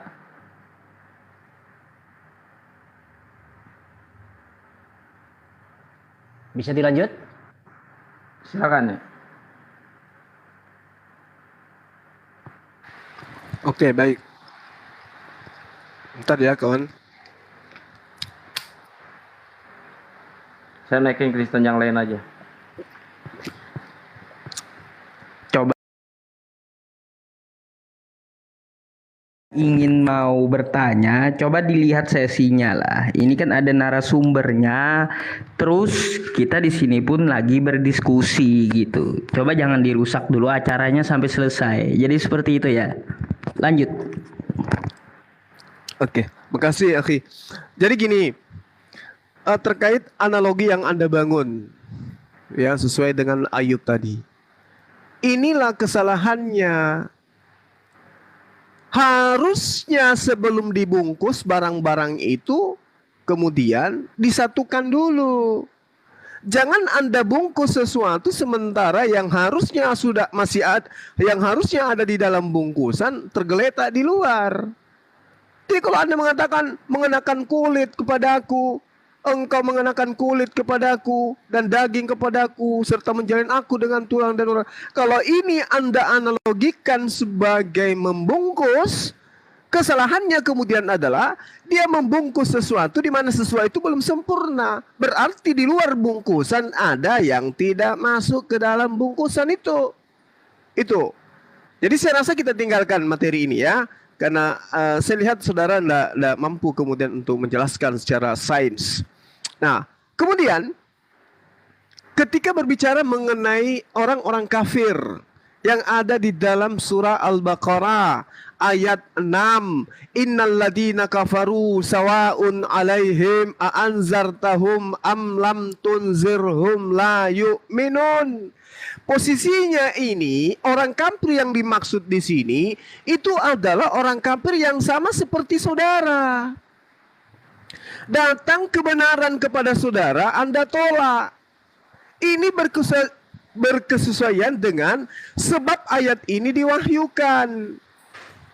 Jadi ketika berbicara mengenai ayat Al-Quran, khususnya ayat 6 ini, atau ayat sampai kepada ayat ke-7 ini, khatamallahu ala qulubihim, Allah telah mengunci hati dan pendengaran mereka. Bahkan Allah mengatakan mengunci penglihatan mereka. Ya, ini kenapa? Karena mereka setelah datang kepadanya kebenaran, mereka tolak. Jadi ini berbicara tentang orang-orang Yahudi yang ada di Madinah pada saat itu. Bukan terhadap orang-orang yang mu'alaf. Bukan. Kalau orang-orang yang mu'alaf itu tadi yang ayat yang saya baca. Mereka mengetahui kebenaran itu sudah sempurna. Kebenaran itu sudah ada. Kebenaran itu sudah disediakan. Maka mereka memilih untuk menerima kebenaran itu. Maka mereka mu'alaf. Yang diceritakan di dalam surah Al-Baqarah ayat 6 itu adalah orang-orang Yahudi yang ada di kota Madinah. Yang walaupun diperingatkan, walaupun kemudian diajarkan, walaupun disampaikan dengan cara-cara yang hikmah, dengan cara-cara yang ahsan, dengan cara-cara yang baik, tapi mereka kemudian menolak, bahkan balik memerangi Rasulullah. Inilah yang diterangkan orang kafir seperti ini. Ketika diriwayatkan kemudian oleh Ibnu Jarir dan Ibnu Ishaq, ya, dari Muhammad bin Abi Ikrimah, dari Sa'id bin Jubair, ini sudah sangat jelas dikatakan bahwa sumber cerita ini berasal dari Ibnu Abbas. Berarti yang diceritakan tentang Al-Baqarah ayat 6, ayat 7, asbabul nusulnya terkait dengan orang-orang kafir Yahudi yang ada di Madinah. Bukan orang-orang kafir yang ada di Indonesia. Kalau orang-orang kafir yang ada di Indonesia yang masih mau mendengarkan apa yang disampaikan oleh Bang Suma, oleh teman-teman kita, guru saya Akhi Yusuf, itu adalah orang-orang yang mau menerima kebenaran yang Allah sampaikan melalui baginda Rasul Muhammad sallallahu alaihi wasallam. Wa qulil haqqu mir rabbikum faman sya'afal yu'min wa ma'atadna lizalimina nara. Nah, sekarang ayat ini mengatakan sesungguhnya Allah menyediakan neraka bagi orang-orang yang zalim. Siapa orang-orang yang zalim itu? Orang yang berdebat dengan Bang Suma sudah dijelaskan sedemikian rupa bahwasanya orang kafir itu bisa saja beriman tapi tetap aja kafir. Karena berpedoman bahwa saya kafir karena sudah ditentukan menjadi kafir. Kesalahpahaman terhadap ayat suci Al-Quranul Karim. Padahal Al-Qurannya dikatakan la ikraha fiddin. Tidak ada paksaan dalam agama Islam. Apa maksudnya? Tidak ada paksaan untuk menetap di Islam. Tidak ada paksaan untuk masuk ke dalam agama Islam. Kebenaran itu sudah nyata. Yang mau beriman silakan beriman. Yang mau kufur silakan kufur. Tapi ingat, Allah menyediakan api neraka bagi mereka yang zalim. Siapa yang zalim ini? Yang sudah tahu kebenaran, yang sudah tahu kesesatan, tapi lebih memilih meninggalkan kebenaran, lebih memilih menuju kepada kesesatan. Itulah orang zalim. Sama seperti saudara saya. Orang-orang beriman itu di dalam Al-Quran dikatakan mereka lah yang mewarisi Firdaus. Siapa orang beriman? Yang sholat, yang berzakat, yang berpuasa, dan seterusnya. Berarti umat Islam. Umat Islam mewarisi Jannatul Firdausi. Itu diterangkan di dalam Al-Quranul Karim. Tapi lagi-lagi Anda menolak itu. Anda lebih Anda lebih mengimani ajaran yang datang dari Roma, dari Yunani. Yang mengajarkan bahwasanya manusia dikentalkan seperti keju. Itu yang Anda pilih. Sedangkan kebenaran Al-Quran sudah nyata bagi Anda. Jadi saya simpulkan, ketika dikatakan bahwasanya orang-orang yang kemudian dikatakan kafir ini ditetapkan menjadi kafir itu setelah datang kepada mereka kebenaran tetapi ditolak, bahkan balik memaki dan bahkan balik menyerang kepada siapa yang mengajarkan kebenaran kepada mereka. Pertanyaan saya kepada saudara, di dalam kitab Matius 13 nomor 50, di situ diterangkan orang jahat akan dilemparkan ke dalam api neraka yang menyala-nyala. Pertanyaan saya, orang jahat seperti apa yang disebutkan oleh Yesus ini? Silakan Anda jelaskan kepada saya berdasarkan dalil bahwa orang jahat yang dilemparkan ke dalam neraka itu seperti ini, seperti ini, seperti ini menurut Yesus. Demikian.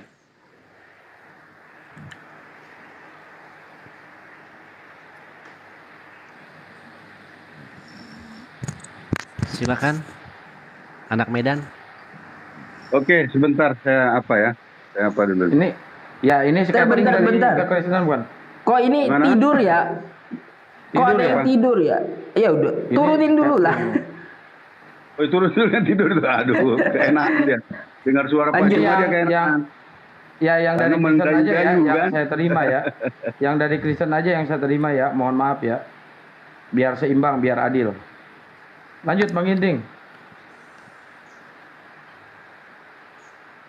ya. Oke, jadi gini. Sebenarnya jawaban Pak Juma ini sangat singkat ya. Ya. Jawabannya begini, yang jahat itu adalah orang yang berdosa, ya. Orang yang berdosa itu namanya kategorinya orang jahat, ya. Dan dia tidak mau bertobat. Gitu ya. Karena nanti ceritanya kan panjang lebar, saya hanya menyingkat ya. Orang jahat adalah orang yang berdosa dan tidak mau bertobat. Itu dikategorikan orang jahat. Jahat itu sama dengan artinya orang-orang yang melanggar hukum. Jadi siapa saja yang melanggar hukum, ya kita sama tahu di dalam Alkitab ada hukum-hukumnya, 10 perintah Tuhan dulu lah. Yang dasarnya dulu kan. Nah, saya rasa jawabannya itu Pak, singkat aja ya. Siapa orang jahat itu, saya tidak perlu jelaskan. Yang memperkosa dan itu. Yang melanggar hukum Tuhan dan tidak bertobat, itu adalah orang jahat. Ya, selesai ya. Kemudian begini, ini tadi panjang lebar Pak Juma mengesegesis, berasumsi lalu menyimpulkan yang salah. Padahal sudah dituliskan kental dan saya sudah jelaskan apa yang membuat kental, asam apa, prosesnya bagaimana, sudah berulang-ulang. Tetapi masih juga, tapi ya nggak apa-apa lah. Saya bukan tidak mampu menjelaskan panjang lebar, tetapi ketika Pak Juma mengakhiri pertanyaan ini, dalam hati saya cuma satu, sebenarnya Pak Juma sudah paham, cuman malu atau enggan lah untuk mengakuinya. Ya nggak apa-apa, kita kan fair-fair aja kan.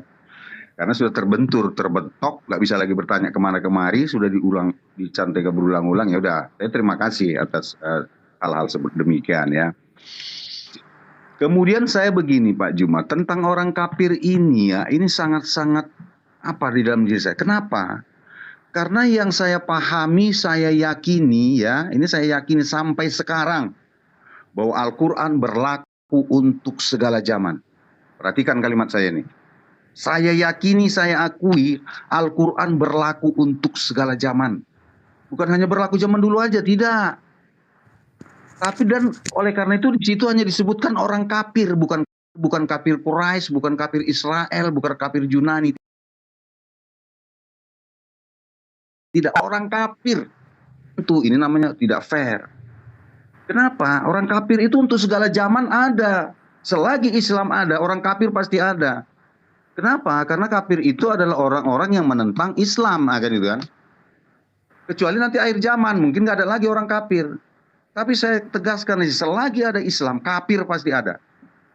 Karena kalau semuanya udah Islam, ya sudah selesai dunia nih, kiamat kan. Nah, gitulah. Itu penjelasan saya bukan apa. Oleh karena itu makanya kata kafir ini digunakan untuk terus-menerus. Karena dia berlaku untuk segala zaman. Tapi lagi-lagi Pak Juma membatasi ya kuasa Allah itu. Saya sangat sedih sekali nih ya. Terus terang aja saya sangat sedih ketika Pak Juma sendiri sepertinya membatasi ya gerak Al-Quran itu sendiri. Ya. Saya rasa sudah sangat jelas Pak Juma ya. Tapi kalau Pak Juma sudah tidak, saya tanya lagi pun nanti nggak apa ya. Tapi saya sudah jelaskan tadi, orang jahat itu adalah orang yang berbuat dosa dan tidak mau bertobat. Itu namanya orang jahat. Tetapi kalau dia berdosa, kemudian mengakui dosanya, jangankan kita, pelacur sekalipun akan dimasukkan ke dalam kerajaan surga lebih dulu dari saya ya. Gitu dia. Bahkan pemungut cukai juga bisa lebih dulu masuk surga daripada saya. Walaupun saya tidak menjadi pelacur, tapi ketika dia mendengarkan lebih cepat, maka dia akan duluan. Oleh karena itu ya, itu adalah hal-hal yang sangat sangat perlu disampaikan kepada kita semua gitu ya. Kemudian, tapi sudahlah itulah. Tapi keju sudah ya, sudah selesai tadi. Kemudian membungkus ya, saya sudah mengulang kali Pak Juma ya. Membungkus, ada sebuah kalimat yang bisa kita ucapkan, bungkus itu.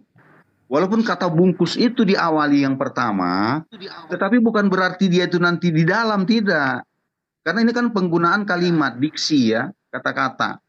Aku dibungkus, artinya ya kalau dia dibungkus dengan apa dibungkus? Kulit, berarti kulit itu paling luar gitu loh. Tidak ada lagi yang lain. Gitu? Seharusnya kan kita memahaminya seperti itu dia, jadinya enak gitu. Tapi kalau Pak Juma mengatakan bungkus tapi di luarnya itu ada lagi pembungkus, itu nanti bukan bungkus gitu. Saya sebenarnya sudah habis apa yang mau saya sampaikan, cuma saya lihat waktunya, tapi ya udahlah, saya akhiri aja karena panjang lebar. Oke, nggak apa-apa Bang Ginting, nanti habis ini langsung sesi TikTok aja ya, biar apa? Oh ya, Red Mamba, Red Mamba ini dari Kristen bukan nih, Red Mamba? Red Mamba. Halo. Red Mamba ya, dari Kristen Pak. Ya Bang, Kristen Bang. Oke, silakan kalau mau menambahkan silakan. Sebentar. Shalom Red Mamba. Shalom Bang. Oke. Selamat malam. Silakan kalau abang mau bernarasi 1 menit nggak apa-apa. Itu ada waktu kita 1 menit 38 detik. Entah perkenalan atau apalah terserah. Oke Bang. Jadi sedikit saja saya tambahkan dari. Dikeraskan suaranya Bang.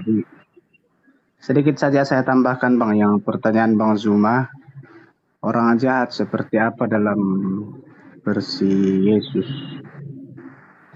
Jadi semua ajaran yang Yesus berikan itu baik, tidak ada yang jahat, tidak ada yang buruk. Semua itu dari perintah Allah. Jadi kenapa dia diturunkan ke dunia? Karena dia rasa dunia sudah penuh dengan dosa. Dosa itu adalah kejahatan. Dan kejahatan itu dosa. Dan upah dosa itu adalah maut. Jadi tidak ada negosiasi bahwa jahat itu seperti apa. Jahat itu ya dosa. Kemudian, kenapa kita bilang ada dosa, ada kebenaran? Sama seperti saat ini, bahwa ada undang-undang, ada yang melanggar. Orang yang melanggar itu seperti yang Bang Ginting tadi ucapkan, nah itulah orang yang pendosa, artinya penjahat gitu. Jadi berdasar pada 10 hukum. Oke, itu aja.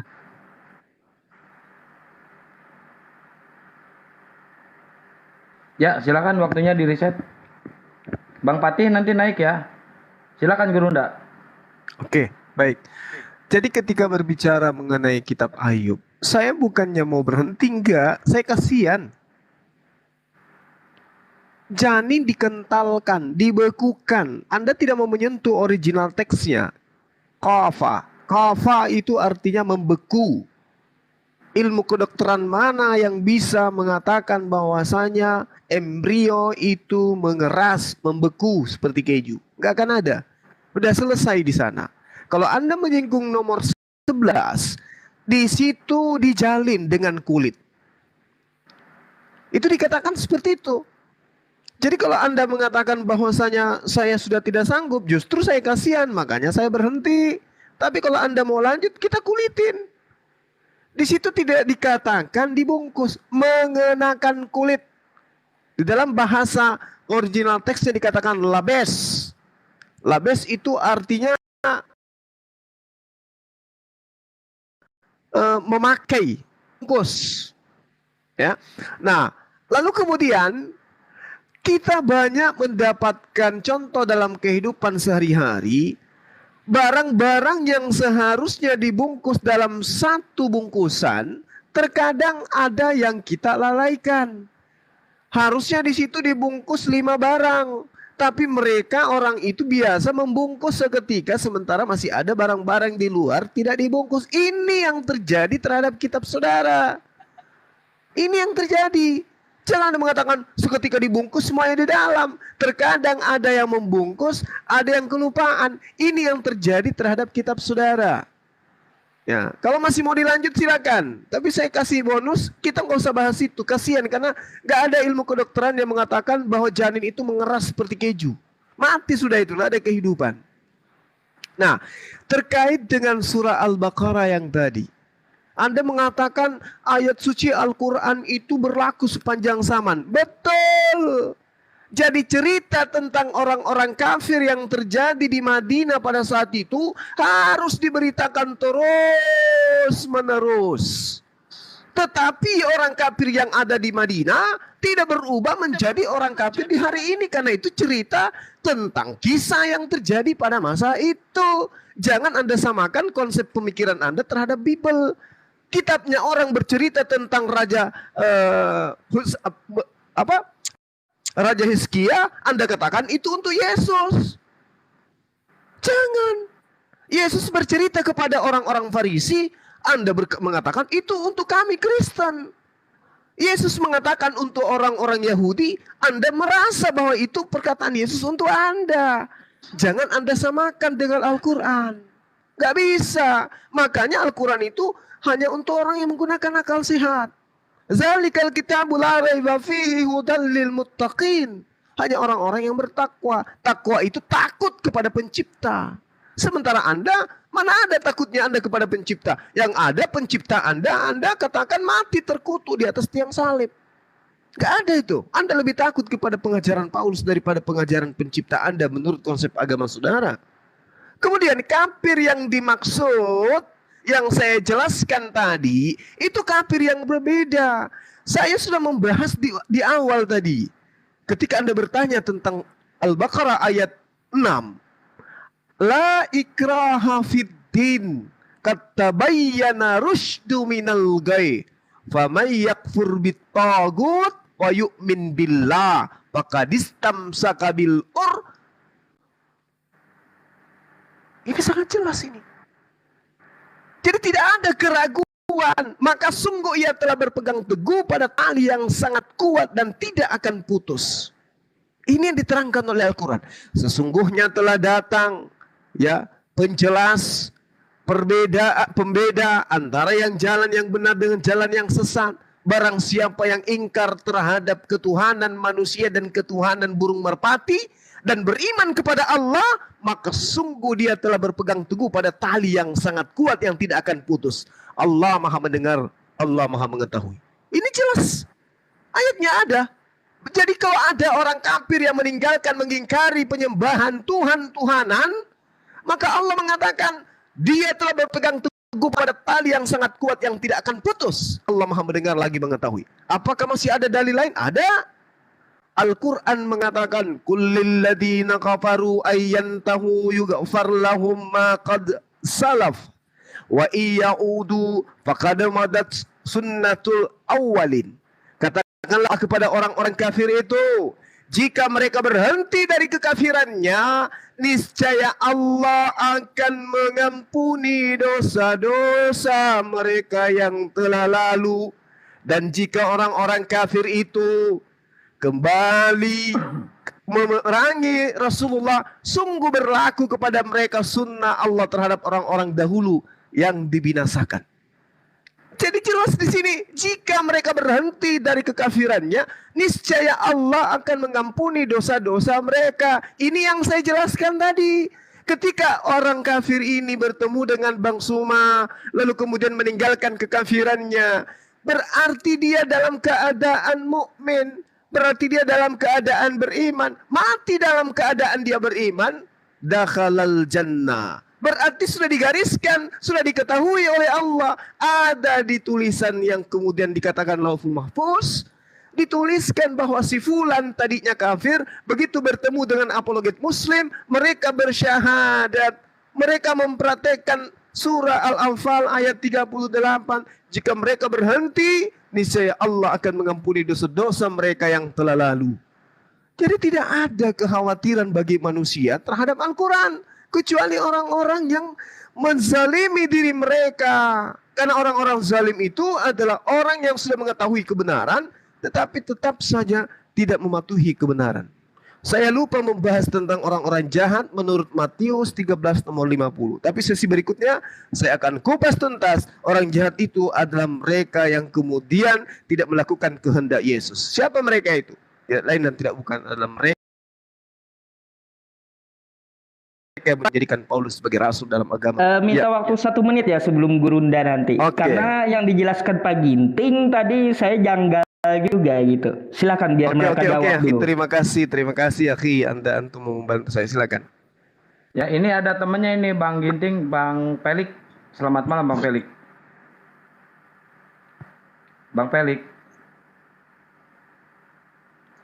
Iya, kita 2 lawan 2, silakan.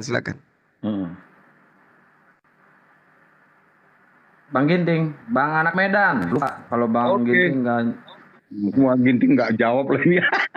Nggak jawab ya. Udah ganti nama. Udah gagah-gagahan supaya nanti orang tahu aku di Medan, tapi tepatnya di Tanjung Morawa.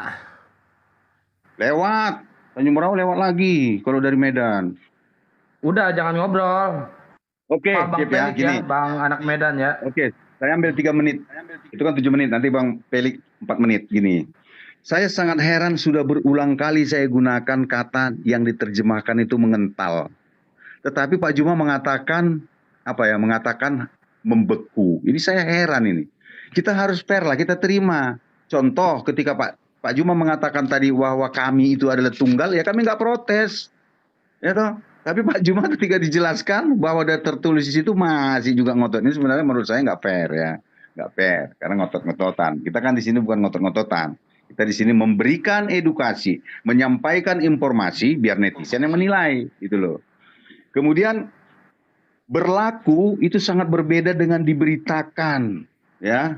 Al-Quran diberitakan dan berlaku, itu beda itu. Makanya saya yakin Al-Quran itu berlaku, bukan hanya diberitakan saja, tapi berlaku. Oleh karena itu berlaku untuk orang kafir. Kafir mana? Ya kafir sampai akhir zaman, tapi oke lah kalau Pak Juma sudah mengatakan itu, berarti Pak Juma lebih paham ya, lebih paham daripada, karena maksud saya kafir yang ini adalah seperti ini, katanya tadi ku dengar itu, ya udahlah kalau maksudnya seperti itu kita nggak bisa lagi menjawab. Hizkia ya, itu tentu berhubungan dengan Yesaya 9 ayat 5 ya. Bahkan Pak Juma pernah ya terceplos mengatakan bahwa itu merujuk kepada Nabi Muhammad, oleh karena itu nggak usah lah kita bahas ya, kita abaikan aja lah itu ya. Kemudian mati terkutuk di tiang salib, Galatia 3 ayat 13. Sebenarnya kalau Pak Juma memang senang membaca Alkitab ya, kemudian mempelajari sampai ke bahasa aslinya, sebenarnya di situ Galatia 3 ayat 13 itu sudah harus paham. Dia itu mati terkutuk, tapi di situ bukan menjadi kutuk, tapi menanggungkan kutuk. Karena katanya kalau nggak salah entah apa itu, saya lupa, saya catat, nanti bisa diaplikasi. Bahasa aslinya sebenarnya dia itu ya menanggungkan kutuk, ya kan? Menanggungkan kutuk, ya kenapa? Karena dia dituduh terkutuk sesuai dengan Yohanes 10 ayat 33. Karena dia menyatakan dirinya adalah Tuhan, maka dia menanggungkan. Kemudian kafir, ya udahlah burung merpati, aduh burung merpati lagi, seperti burung merpati. Tapi ya udahlah. Oke. Saya rasa itu mungkin ya Pak Juma ya, nanti kita berbicara santai-santai aja lah, nggak usah terlalu seperti tendensius sekali sampai burung merpati diingat-ingatkan kan. Burung merpati, menyembah burung merpati. Kami tidak pernah menyembah burung merpati. Yang kami sembah yang seperti burung merpati, yaitu yang kami sebut dengan Roh Kudus. Kemudian Sang Logos. Kami tidak pernah menyembah manusia ya toh. Tidak pernah kami taat kepada manusia. Kenapa? Karena di dalam Kisah Para Rasul 5 ayat 29 kita harus lebih takut kepada Tuhan daripada kepada manusia. Oleh karena itu kami tidak akan pernah mensetarakan Paulus ya. Paulus seperti mensetarakan Yesus, tidak. Saya rasa itu. Pak, mana teman saya tadi, Pak Felix tadi? Nggak tahu kemana dia. Ini ada Wes S. Nah, Siapa ini? turun kan? Mat malam. Mat malam, Bang Wes. Oh, ya udahlah, kalau nggak begitu aja lah. Udah, kalau nggak ada biar Langsung saya sendiri TikTok aja, seksi TikTok aja deh. Ya udah, Nggak usah ini, soalnya Bang Ginting dari tadi ngebahas Kejung bulat terus. Iya, jangan seperti itulah. Bilang juga Pak Juma pun bulat. Akhirnya kan kita netral. Masa aku aja yang dibilang bulat? Iya, emang Bang Ginting doang yang mau bulat. Saya rasa Pak Juma yang bulat, entah kemana-mana sampai ke Yesaya dan ini semua. Waduh, padahal dia pernah mengatakan bahwa Yesaya 5 itu untuk Muhammad, Nabi Muhammad. Itu nggak bulat itu namanya tuh. Kita berbicara tentang janin, dia membulat ke Yesaya, membulat ke Galatia, membulat ke Bulung Merpati. Jadi saya sebenarnya tidak membulat. Saya fokus di situ. Oleh karena itu kita ya objektif saja lah memberikan penilaian. Kan ini kan sifatnya edukasi ya. Oke, silakan waktunya udah selesai. Nggak mau ditambahin lagi, jelasin atau membantah? Itu Ustaz Yusuf katanya mau ini barusan. Nanti dibilang nggak adil kalau pakai waktu Pak Ginting. Waktu Gurunda Zuma aja. Silakan Akhi, silakan Fadal. Silakan aja Pak Yusuf. Nggak apa-apa. Ini kan sifatnya edukasi. Baik. Cuman jangan kita menyerang. Maksudnya gini, jangan kita nanti menyerang pribadi. Katakan kalian bulat, begini kan nggak enak lah. Oke Pak Ginting, kita lanjutkan ya. Tadi Gurunda Zuma itu berarti ukuran orang jahat menurut Yesus berdasarkan dalil di Alkitab. Sekarang mari Pak Ginting, coba kita membuka Matius 7 22 sampai 23. Bagaimana sih ukuran orang jahat menurut Yesus? Di Matius 7 nomor 22, pada hari terakhir banyak orang akan berseru-seru kepadaku, Tuhan, Tuhan, bukankah kami bernubuat demi namamu dan mengusir setan demi namamu dan mengadakan banyak mukjizat demi namamu? Lalu Yesus menjawab seperti apa? Pada waktu itu aku akan berterus terang kepada mereka dan berkata, aku tidak pernah mengenal kamu, enyahlah daripadaku kamu sekalian pembuat kejahatan. Pak Ginting, di sini orang jahat menurut Yesus yaitu orang yang memakai namanya dan menyebut dia Tuhan. Bolehkah saya bertanya kepada Pak Ginting, siapakah yang menuhankan Yesus sekarang? Yang menurut Yesus itu adalah orang jahat. Silakan. Oke, terima kasih. Ini pertanyaannya bagus juga ini. Cuman saya buka dulu ya kitabnya ya. Ini waktu Gurunda Zuma dulu ya Pak Ginting. Apa disimpan dulu jawabannya? Enggak. Biar saya jawab aja. TikTok aja. Ya, ini saya jawab langsung. Gini. Ini kan pertanyaannya. Oke, ya udah gini ya. Aduh, mana tadi itu? Bukan ya. Ini ya, Matius 7 ya. Matius 7 ayat 22 sampai 23 ya. Tapi saya akan baca dari ayat 21 dulu supaya nanti ngerti. Karena kalau saya potong-potong kan nggak enak lah. Nanti saya juga disalahkan. Di sini dikatakan, bukan setiap orang yang berkata kepadaku Tuhan, Tuhan akan masuk dalam kerajaan surga. Melainkan ia yang melakukan kehendak Bapakku yang di surga. Lihat, perhatikan kalimatnya itu. Saya sudah jelaskan dari awal. Di dalam Yohanes 1 ayat 3, Yohanes 1, pasal 3 nomor 4 ya. Kalau saya bilang ayat nanti salah kan. Nomor 4 dikatakan, orang jahat adalah orang yang berdosa, ya. Orang berdosa yang tidak bertobat. Dosa itu melanggar hukum Tuhan, ya. Apa-apa aja hukumnya itu nanti kan panjang, ada sampai sekian ratus, sekian apalah nggak ngerti kita kan. Tapi ada beberapa poin ya, poin adalah orang jahat satu, bukan setiap orang yang berkata kepadaku Tuhan, Tuhan akan masuk ke dalam kerajaan surga, melainkan ia melakukan kehendak Bapakku yang di surga. Kalau kita secara perlahan mencermati ini, ada 2 poin di situ yang bisa ditangkap. Satu, dari sekian orang yang berseru Tuhan kepada Yesus Kristus akan masuk surga kalau dia melakukan kehendak Bapanya. Perhatikan itu. Bagaimana mungkin orang yang berseru Tuhan kepada Yesus, tapi dia masuk surga karena melaksanakan hukum. Berarti Yesus itu Tuhan. Karena ini bukan setiap orang yang berseru ya, berkata kepadaku Tuhan, Tuhan akan masuk. Melainkan. Berarti sebagian orang yang berseru Tuhan kepada Yesus, masuk surga karena dia melakukan kehendak Bapanya. Tetapi pada hari itu banyak orang akan berkata kepadaku. Wah, lihat tuh ya. Banyak orang yang berkata kepadaku, Tuhan, Tuhan, bukankah dalam namamu kami telah bernubuat, dan dalam namamu kami telah mengusir roh jahat, dan dalam namamu kami telah melakukan banyak mukjizat.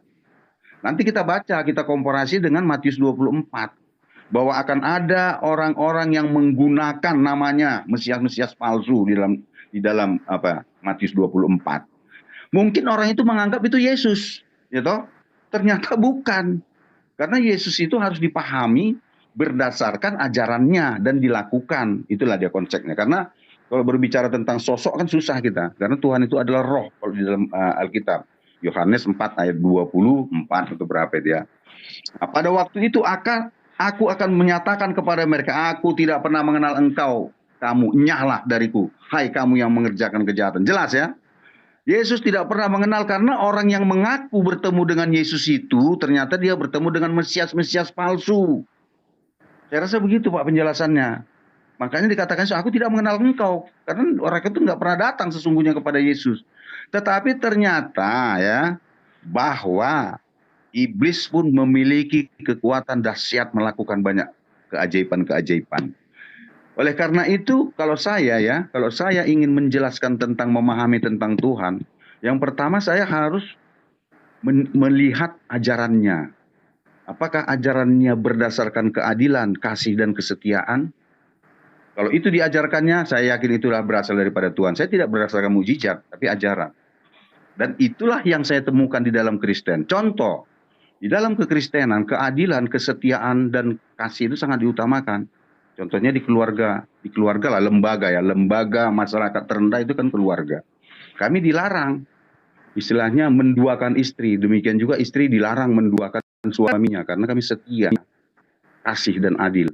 Istilahnya kalau saya tidak boleh menduakan, kalau istri tidak boleh menduakan suaminya, saya juga harus berlaku adil, tidak boleh menduakan istri saya. Itulah seperti keadilan-keadilan contoh kecil. Sehingga kami ajang perjalanan, dinamika kehidupan manusia pasti ada naik turunnya. Saya rasa itu, terima kasih. Oke, sebelum dijawab saya sapa dulu yang baru masuk ya. Biar ini Pak Hamim sama Bang Julius. Selamat malam. Pak Hamim. Selamat malam. Assalamualaikum warahmatullahi wabarakatuh buat teman-teman semua. Waalaikumsalam. Salam untuk Bang Anak Medan ya. Assalamualaikum warahmatullahi wabarakatuh. Hamim dari mana? Dari Bucuman atau apalah? Host lain nanya. Pak Hamim dari Muslim apa Kristen?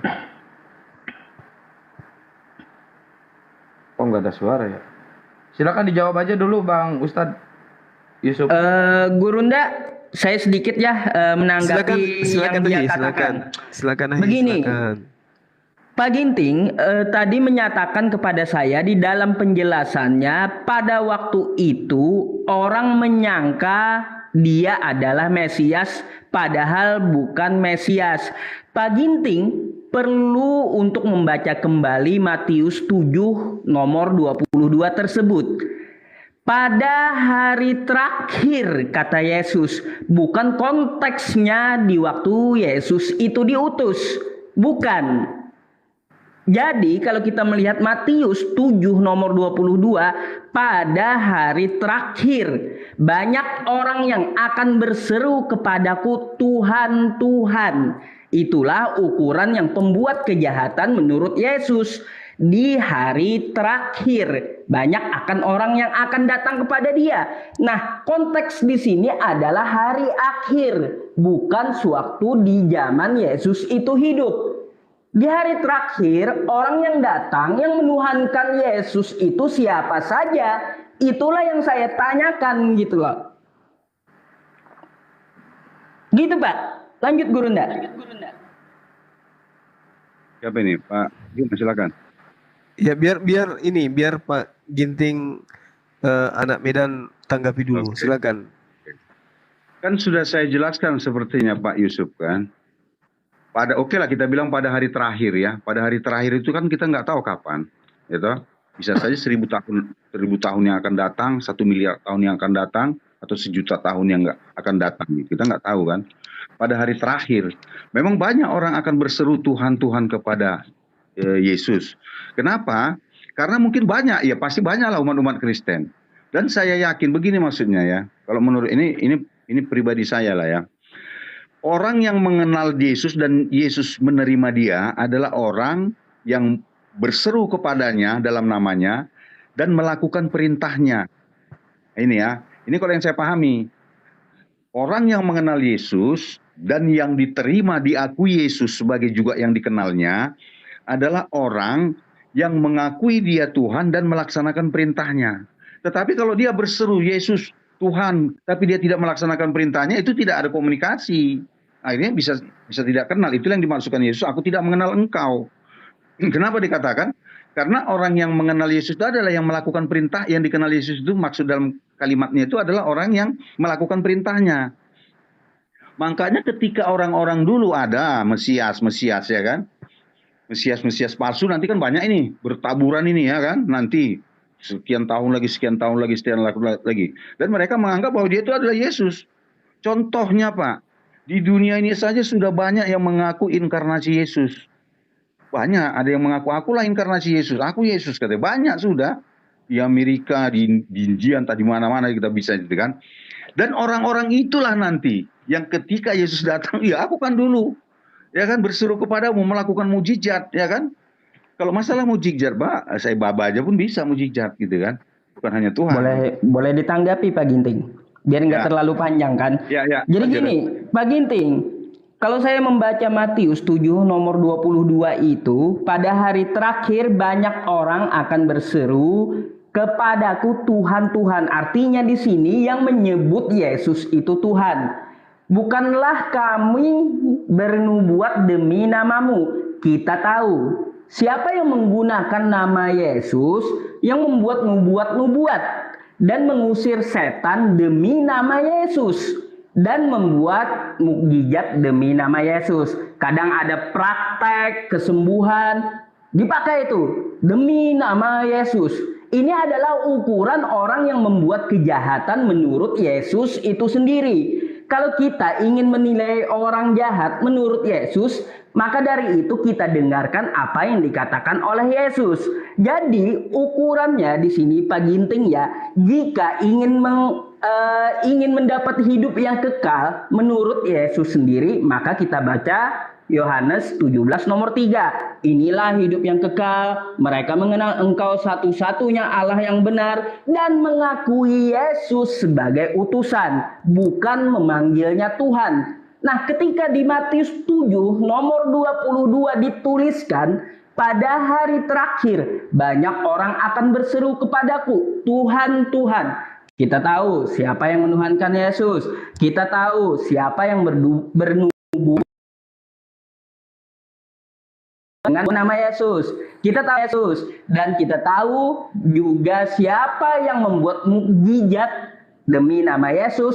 Ini adalah orang-orang yang membuat kejahatan menurut Yesus itu sendiri. Bagaimana menurut Pak Ginting? Dijelaskanlah masalah orang jahat ini menurut dalil dan menurut Yesus itu sendiri gitu. Bukan praduga atau eksegesis melalui perkataan orang lain.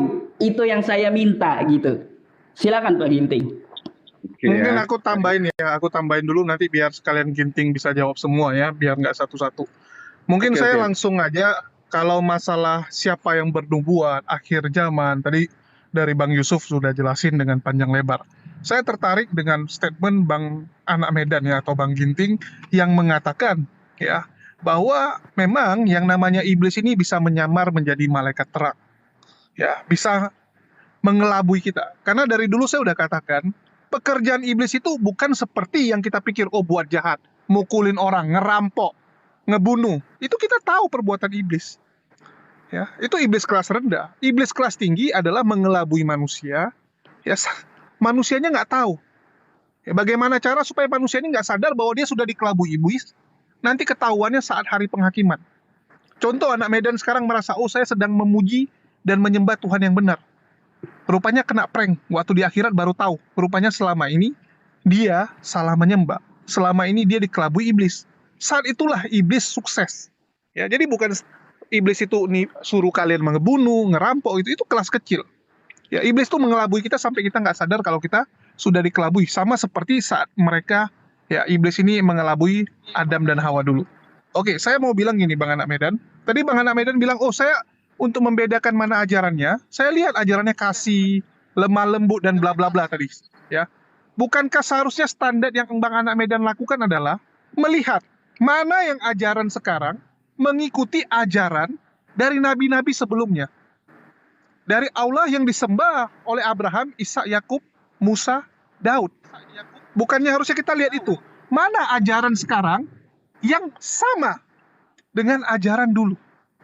Ya. Bukan tiba-tiba ajaran yang baru muncul. Yang berbeda.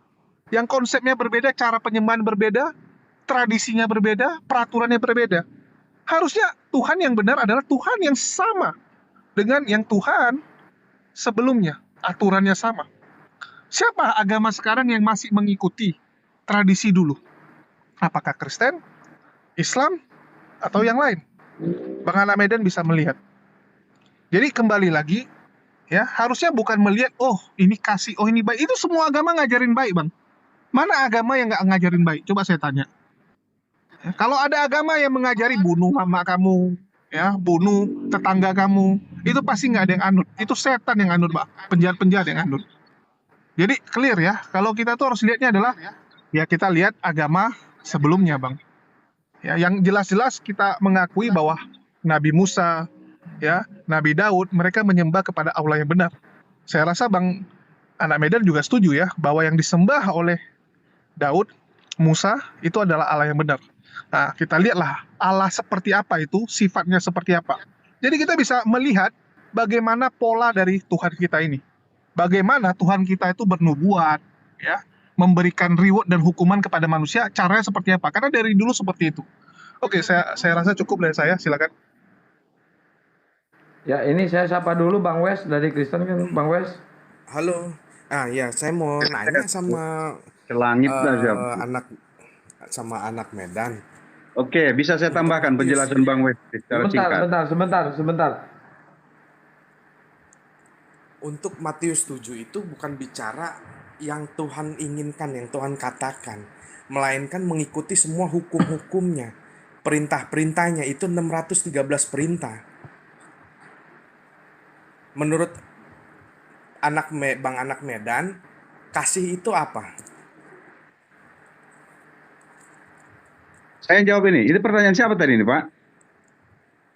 Saya Wes and Ini Bang Wes. Bang Wes dari Kristen kan? Oke. Iya. Tadi kok suaranya beda? Pak Ginting boleh minta waktunya untuk konfirmasi Bang Wes dulu hostnya sebentar. Iya, dari boleh. Kristen atau Silakan. Muslim dia? Dari Kristen apa Muslim? Jadi kesannya jangan keroyokan kita di sini. Ini yang di live chat juga nggak usah ini. Kita nggak keroyokan, kita cari justru yang Kristennya. Bang Wes ini dari Muslim apa Kristen? Saya dari luar. Maksudnya? Kalau nggak jelas saya turunin. Saya bukan dari Kristen, saya bukan dari Muslim. Saya hanya Bang Wes dari mana? tentang Anak Medan. Enggak, jujur aja Bang Wes agamanya apa? Kita ini Saya kok. Judaism. Oh, Judaism. Ini menarik, kalau ada Judaism ini menarik ya. Silakan dilanjut.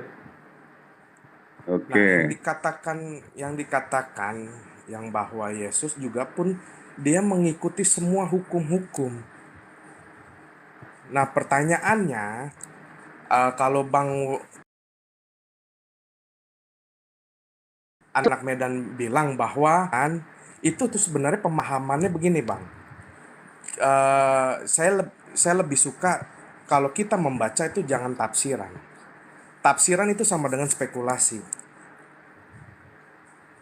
Bukan berarti aku mau makan tapi ditafsirkan aku lapar, nggak bisa. Kalau menurut saya, Matius 7 itu jelas berbicara bahwa Tuhan tidak menginginkan untuk umatnya hanya mengucapkan, mengerti, atau menghafalkan, melainkan melakukan semua perintah-perintahnya. Dan yang kedua, yang saya mau tanya ke Bang Anak Medan, jikalau Abang Anak Medan benar-benar paham dalam memberitakan, kasih itu apa, Bang? Kasih itu kan saya harus baca lagi dia 1 Korintus 13 ya. Panjang sabar, murah hati. Esensinya aja. Esensi dari kasih apa? Esensi dari kasih itu ya Tuhan. Bukan. Esensi dari kasih itu taat. Kalau abang taat, mengasihi, otomatis mengasihi. abang mempunyai kasih. Ya, saya setuju. Mentaati ya, taat ya. Oke. Iya, dan itu tentang bicara tentang ketaatan. Nah sekarang kalau abang percaya yang abang taati hukum-hukumnya dan perintahnya itu seperti apa? 7 hari raya abang ikutin nggak? 7 hari raya, gini, ini pemahamannya kan begini dia. Di dalam keyakinan kami itu, denominasi Advent ya, bahwa ketika Yesus disalibkan, dia sudah menyatakan menanggalkan seluruh hukum Taurat dan peraturannya secara khusus, yaitu yang termaktub di dalam hukum tata acara. Itu aja deh, Bang. Maksudnya? Maksudnya kan hukum itu kan ada 3 ya, yang saya paham ya, 3 tambah 3 lah yang saya sebutkan ya. Ada hukum moral, ada hukum sipil, ada hukum acara atau tata upacara itu kan, ya istilah apalah itu, seperti penyembelihan apa gitu kan. Nah itu yang sudah tidak kami ikuti lagi. Jadi seperti 7 hari raya 7 hari itu kan tata upacara ibadat ya. Begitu dia yang kami pahami. Tapi Yesus kan ngikutin, Bang. Iya, tapi dengan kematian sudah selesai itu kan kami tafsirkan seperti itu. Menggenapi. Sudah selesai itu konteksnya apa, Bang? Iya, kita kan mungkin berbeda pendapat ya. Karena kan kita tidak saling memaksakan kan. Tapi gini Bang, ya sedikit complicated ya. Di Matius pun kan tertulis, aku diutus untuk domba-dombaku yang hilang di Israel. Abang ya Israel bukan? Oke, ini pertanyaannya ya. Maksudnya begini, saya ingin coba menjelaskan, ketika hukum itu disampaikan, dia kan bervariasi ya. Memang secara physically, ya saya akui Yesus hanya diutus untuk bangsa Israel. Tetapi ajarannya harus diberitakan kepada segala makhluk. Oleh karena itu saya nggak mau membaca Alkitab itu separuh-separuh. Di dalam Matius 25 ayat 14 itu memang dikatakan, aku diutus, tapi bukan ajaranku diutus, bukan itu. Memang secara physically, ya kan, kedagingannya itu, ya dia diutus ke bangsa Israel, bukan ke semesta alam, bukan. Atau ke seluruh dunia, bukan. Makanya dia hanya berdiam di situ, tetapi kita baca ayat selanjutnya, bahwa beritakanlah Injil kepada segala makhluk. Maka 2 konteks yang berbeda itu Bang, kalau menurut saya ya. Terus jawaban saya gimana, Pak Ginting? Kan begini saya setuju. Tadi udah dijawab siapa tadi Pak Pet? Ketika Bang Ginting membaca, maksudnya gini Bang, kita nggak bisa artikan ketika kita mengerti belum tentu memahami loh Bang. Ya. Karena perkataannya itu semuanya itu metafora Bang. Oke. Dan tapi berbicaranya dan perkataannya itu paradoks. Makanya seperti saya bilang Bang, kalau saya lapar, saya mau makan bukan berarti saya lapar. Itu konteksnya udah salah. Konteks dengan konsep itu harus satu jalur. Kayak gitu sih Bang ya. Kalau saya sih pribadi Bang, kalau kiranya abang belum memahami, ya maksudnya nggak usah terlalu yang seperti ini di live kayak gitu Bang. Maaf kata ya Bang, sama saja abang bukan memuliakan Tuhan sebenarnya. Kira-kira penjelasan saya tadi ada yang salah nggak? Oke, terima kasih. Dijawab aja yang Ustadz Yusuf aja dulu ya.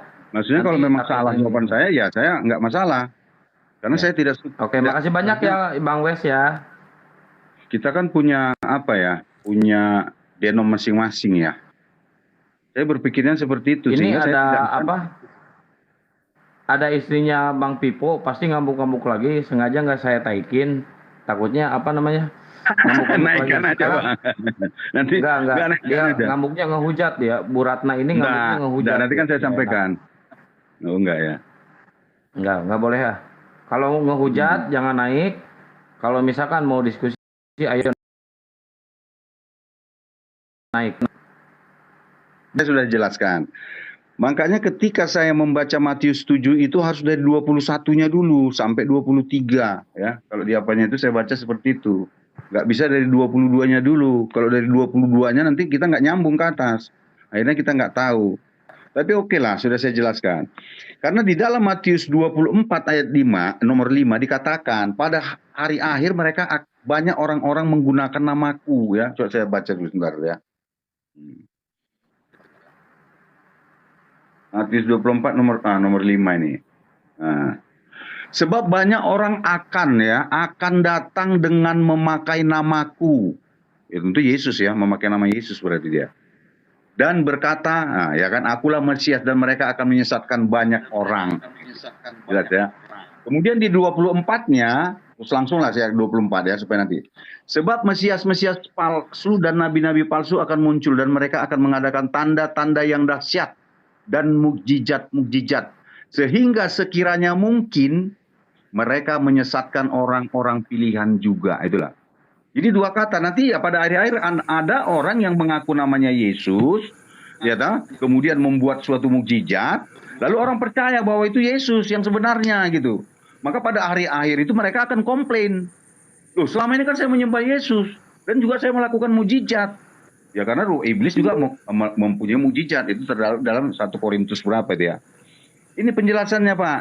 Jadi yang tidak, makanya ketika mereka mengaku bahwa dia mengaku Yesus Tuhan itu ternyata Yesus menolak. Kenapa? Karena yang diakuinya Yesus itu bukan Yesus yang sebenarnya.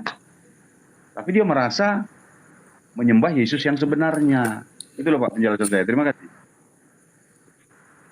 Itu termasuk yang ini, termasuk yang mimpi ketemu Yesus artinya ya, Bang Anak Medan ya.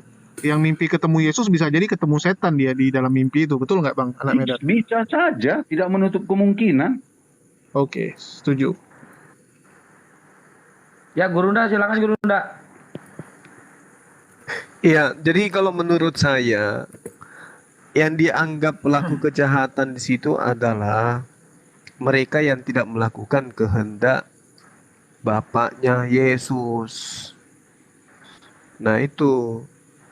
Jadi ada dua golongan yang perlu dipahami. Yang pertama adalah golongan yang menyeru Yesus itu sebagai Tuhan, junjungan, atau guru gitu.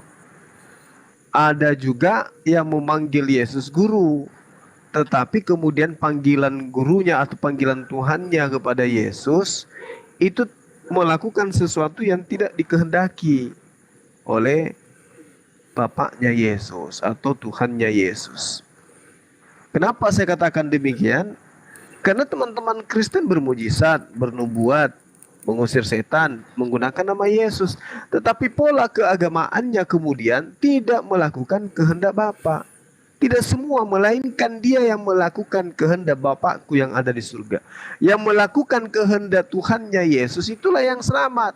Boleh memanggil Yesus itu dengan sebutan bermujizat dengan nama Yesus, mengusir setan boleh, tetapi melakukan kehendak yang dilakukan, yang diajarkan oleh Bapaknya Yesus.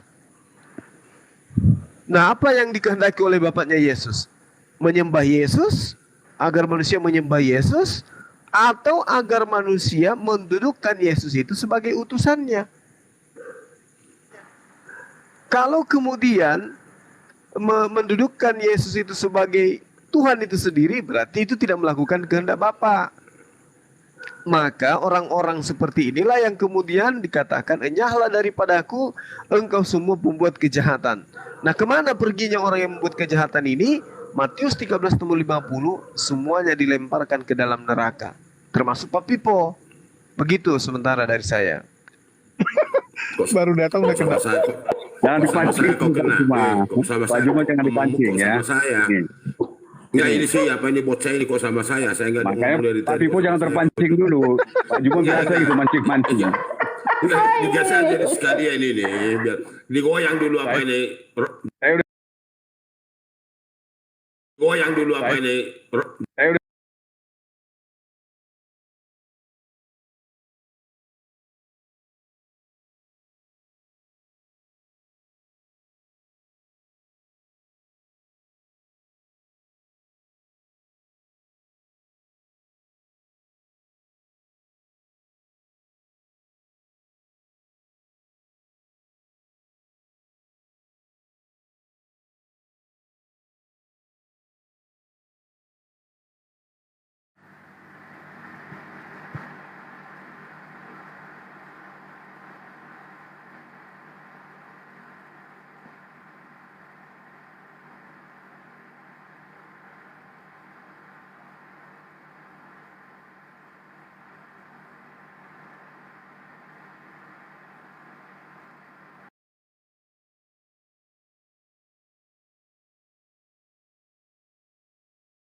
Ini banyak racunnya ini, Pak Pipo ini. Ini apa ada yang ini kali, nggak tahu ini kebetulan sendiri. YouTube error itu. Loh, kenapa tadi? Tahu ini, nggak tahu ini YouTube juga error. Pak Pipo bawa ini, Pak Pipo bawa virus. Ya makanya bawa virus itu, kebanyakan virus. Iya, padahal ada 3 orang lagi yang Kristennya tadi yang minta ini. Saya naikin dulu Pak Pipo biar apa? Sedikit. Biar ada pertanggungjawabannya. Coba tanya dia bawa apa itu? Pak Pipo bawa musibah. Lagi.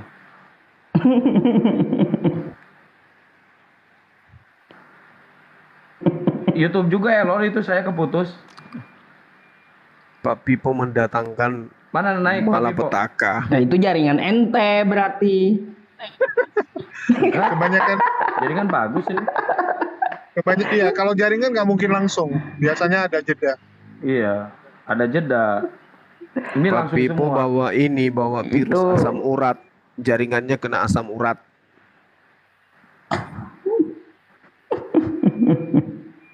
Si Ginting mana? Baru naik nggak sampai 10 detik. Lu ada WhatsApp ke Luga nggak? Biar naikkan Luga lah. Biar kita jadi juri. Nggak ada. Biar Bang Juma jadi moderator. Jadi juri.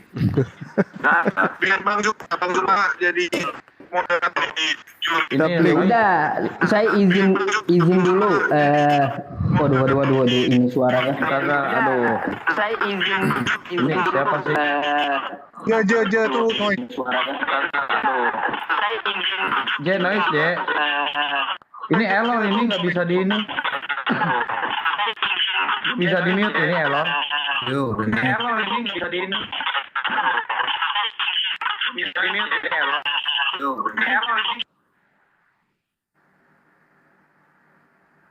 Waduh, Akang Satria, yang bener lah jadi host. Ente ini saya kasih janda ntar. Gurunda, Bang Julius sama Akang Satria saya izin turun dulu ya, mau cas HP. Baterai saya udah nggak tahan ini. Oh iya, hati-hati. Iya, Makasih oke ya. Makasih semuanya ya. Iya, Baik makasih. Gurunda, sampai ketemu. Assalamualaikum warahmatullahi wabarakatuh. Waalaikumsalam warahmatullahi. Mohon maaf ya, ini jaringan saya error kayaknya ini. Nggak tahu apanya, ini nggak tahu ada yang report, nggak tahu apa. Ya, yang penting ada Pak Vivo-nya dulu. Itu yang paling penting. Ya, ini Tri yang tadi bertanya bukan Tri. Ini try.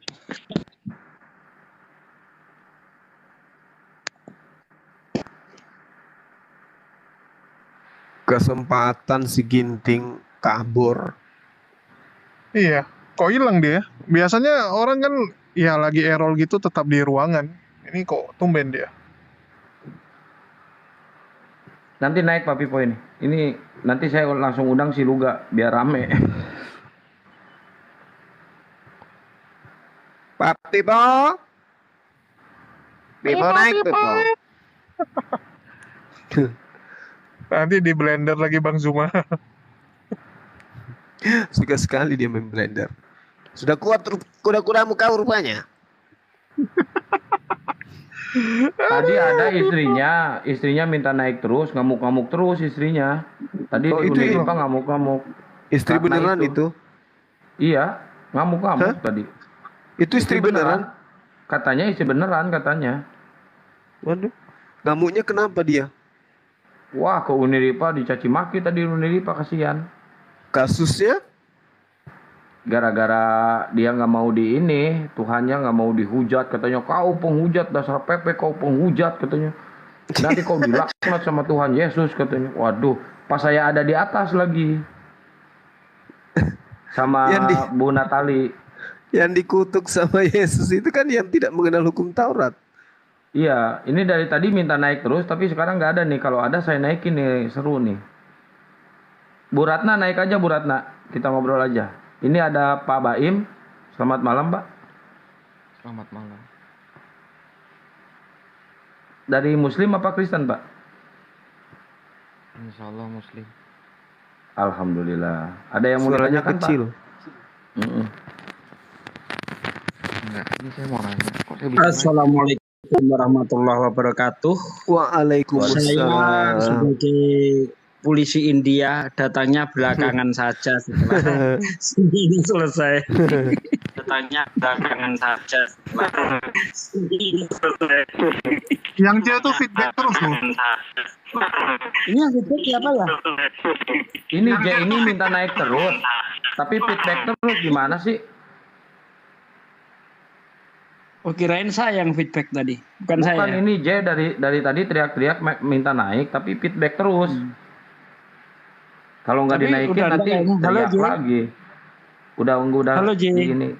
Udah saya turunin dulu, Pak. Duh, tapi masih ada di sini. Udah nggak ada.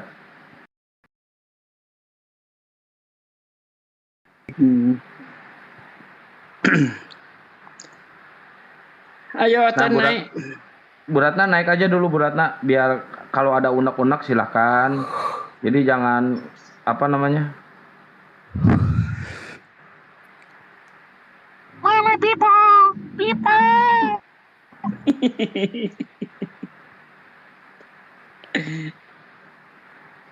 Wah, aslinya error ini YouTube juga. Masih di Padang Ustadz Sugi? Enggak, udah pulang. Udah di Rio Udah pulang pula, baru mau kusuruh nyusul. Baru mau ku bilang nyusul ke Mentawai. Emang Bang Risuli Lubis gitu. berhasil ini. Risuli Lubis berhasil murtadkan mualaf tuh. Dia bilang ya.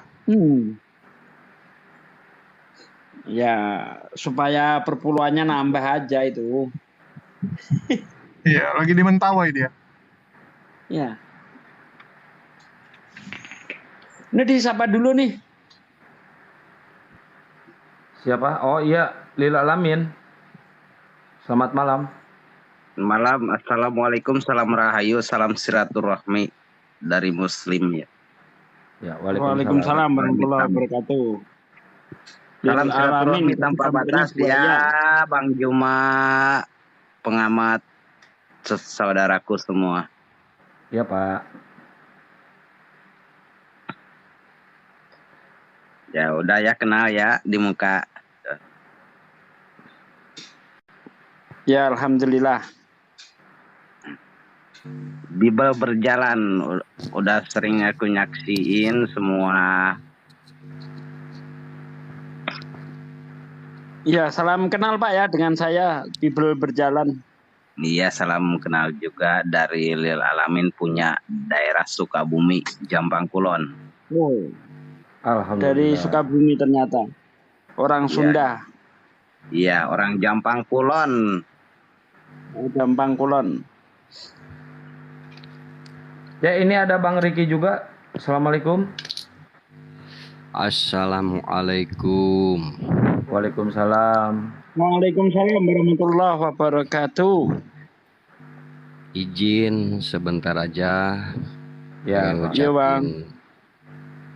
salam kepada Bang Juma, kepada Pak Ustadz Sugi, Bibel Berjalan, kemudian Dokter Akal, juga kepada host ya, pengamat. Iya. Salam dari saya, dari Riki Subang. Dan sekaligus saya ada satu kebahagiaan gitu, bahwa tadi setelah pada maghrib di wilayah lingkungan RW RT saya ada yang mualaf. Masya Allah. Alhamdulillah.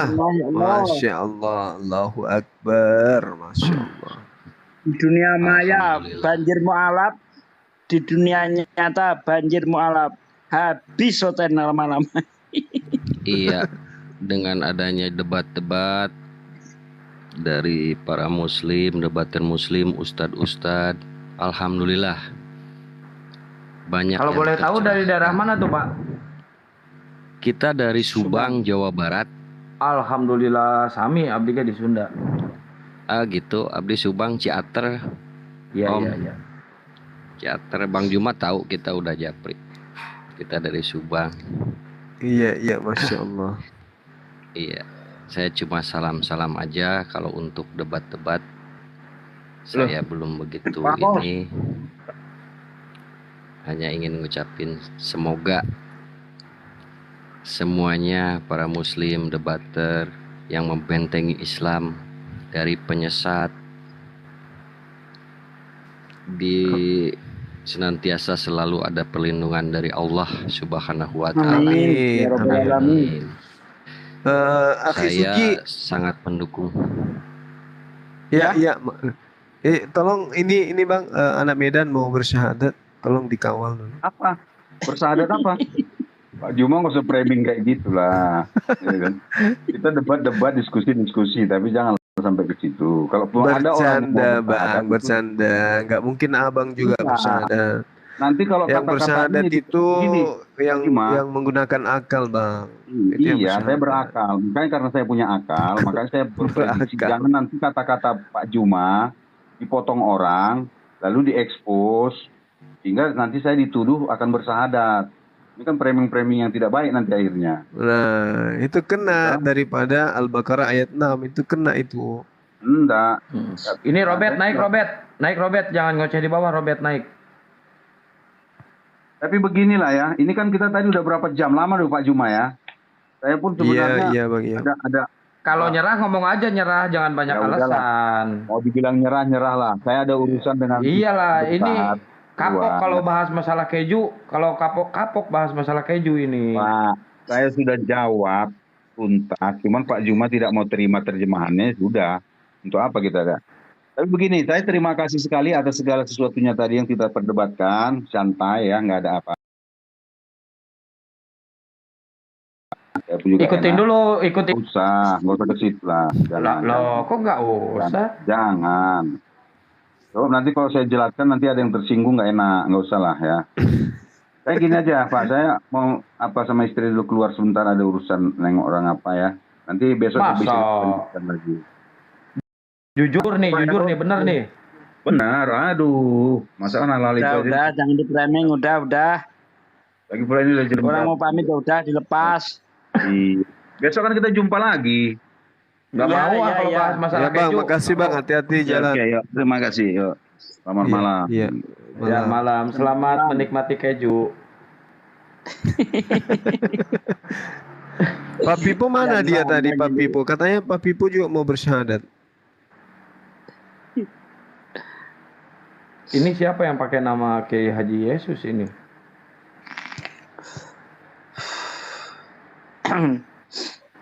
Janganlah menurunkan derajatnya Yesus. Yesus ini nabi, masa diturunkan jadi kiai, gimana sih? Ini namanya lihat Kiai Haji Yesus.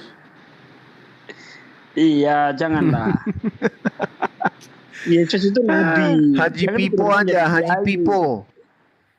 Jangan dinaikkan pula jadi Tuhan. Jadi standarnya dia apa? Nabi, ya udah nabi. Jangan diturunkan jadi kiai, jangan dinaikkan jadi Tuhan, gitu loh. Kalau Pipo yang jadi kiai gimana? Nah, bagus itu. Nanti ada orang nanya, Pak Pipo udah makan? Apa itu makan? Siapa yang mau aku makan? Ini coba Kiai Haji Yesus ini dari Muslim apa Kristen nih? Kalau dari Muslim tolonglah ganti namanya. Muslim lah, jelas Muslim itu. Nggak mungkin Kristen. Kasihan nanti. Mohon Ada diganti Bang ya Bang Riddik? ya. Kiai Haji Yesus. Ada suara nggak nih? Bang Riddik, selamat malam Bang Riddik. Selamat malam juga. Assalamualaikum semuanya. Waalaikumsalam warahmatullahi wabarakatuh. Seru nih bisa bersama Bang Zuma untuk malam ini.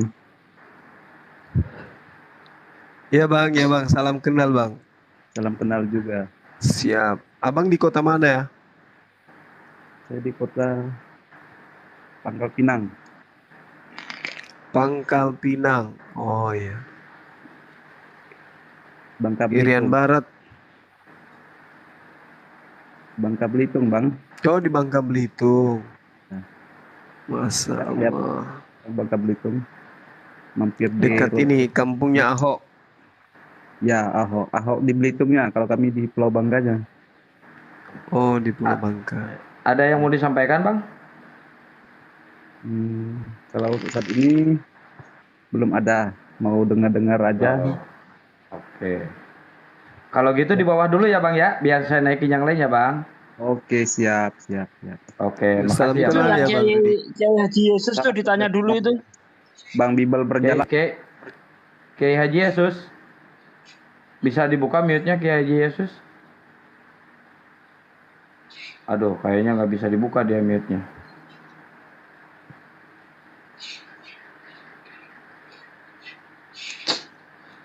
Saya pilihin aja satu-satu Kalau ke ya. atas naik lah Bang. Ngapain naik ke atas kalau nggak ngomong? Assalamualaikum. Waalaikumsalam warahmatullahi wabarakatuh. Halo Bang Juma, sehat Bang Juma. Pak Ustadz Sugi, Dokter Akal, semuanya. Sehat. Alhamdulillah Bang. Alhamdulillah. Kenal dari Karawang. Masya Allah. Karawang itu Salam Sunda kenal. juga. Bang Ajib. Ya, Jawa Barat. Assalamualaikum. Waalaikumsalam warahmatullahi wabarakatuh. Jaya Salam Hadi. sehat selalu buat Amin. apa ya? Buat guru-guru besar nih. Masya Allah. Besar Guru kungfu. Iya nih. Nah, salam sehat buat semuanya ya, Bang Juma terutama buat Ustadz Sugi, Bang Jul. Yang ini nih, yang hostnya nih belum kenal nih aku nih, siapa ini? Kian Santang. Oh, Putra Bang Kian Siliwangi. Santang. Oh, iya siap. Itu Bang ada Juma. Bang Filipus kayaknya di bawah. Saya insya Allah nanti hari minggu depan ini mau ke Sulawesi. Insya Allah nanti mau mampir ke tempat Bang Zuma nih.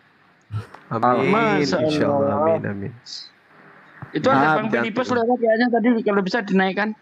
Bang, Bang aku bisa Filipus. minta alamat Bang Juma nih, Bang. Di DM aja Bang alamatnya. Oh Kalau gitu minta ya, alamat. siap. Jangan di Siap, sini siap. ya. Oke. Ya, oke. Oke. Iya. Mungkin gitu aja ya. Terima kasih Bang Juma ya semuanya. Terima kasih. Ya, sama-sama Bang. Ya, sama-sama Bang. Oke, turunin Bang. Terima kasih. Assalamualaikum. Waalaikumsalam. Waalaikumsalam warahmatullahi wabarakatuh. Aduh, banyak banget nih. Gimana nih?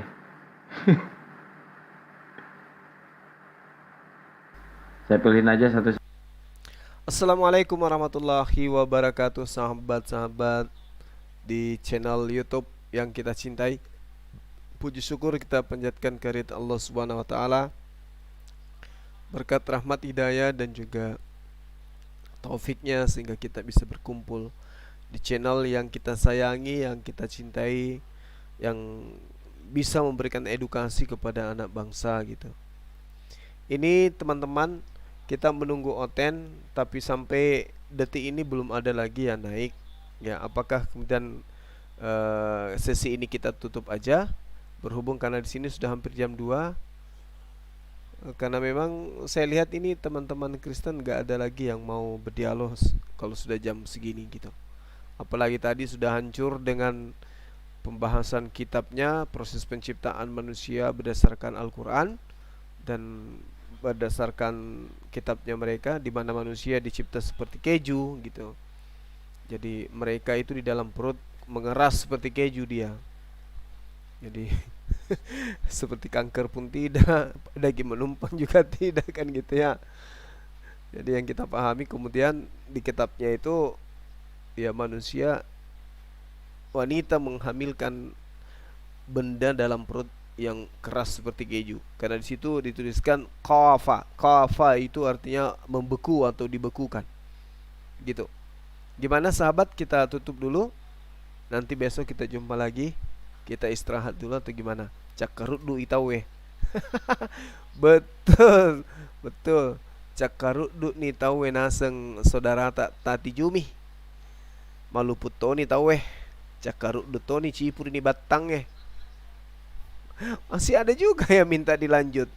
Waduh. Ada yang mengatakan matiin Roy. Madein selebes. Istirahat Bang Suma, Monglai Tibet. Ya itu dong, gitu dong. Otennya pada mimpi ketemu Tuhannya.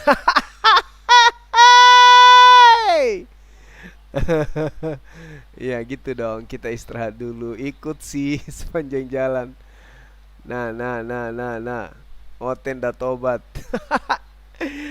Aduh, sahabat-sahabat saya ini lucu-lucu juga ya. Kalau saya baca komen-komen antum itu sangat lucu. Ini ada yang masuk teman, namanya Yesus Apes. Aduh, itu udah pasti bukan Islam itu. Jadi mending gak usah. Ya kan? Kemana lanjut bang? Ada yang minta digas. Aduh janganlah, ini udah hampir jam 2.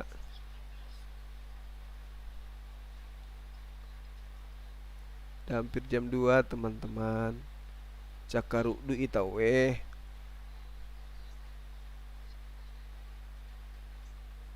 Rapatkan saf agar iblis tidak bisa lanjut. Kebab ayam lanjut sejam lagi bro. Sejam berarti jam 3. Gimana teman-teman, kita tutup aja. Nggak ada otennya soalnya. Oten nggak ada kan. Bang Ipang ini muslim. Yesus Apes udah pasti muslim. Jadi kita mau dialog dengan siapa? Curhat-curhatan aja di situ. OTW gas. Apa gas migas?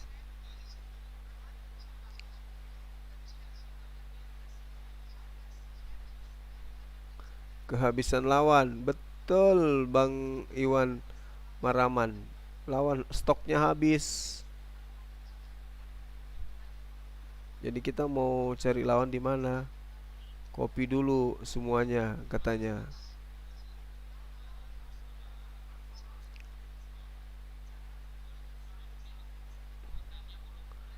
Iya, ditutup aja ya teman-teman ya. Karena nggak ada lagi dari Oten.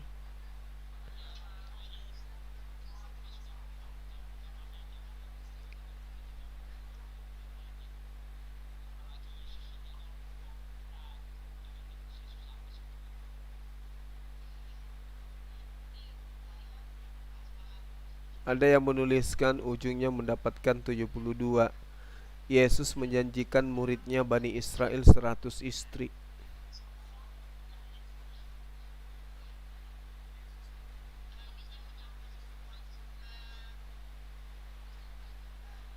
Siapa lagi tuh?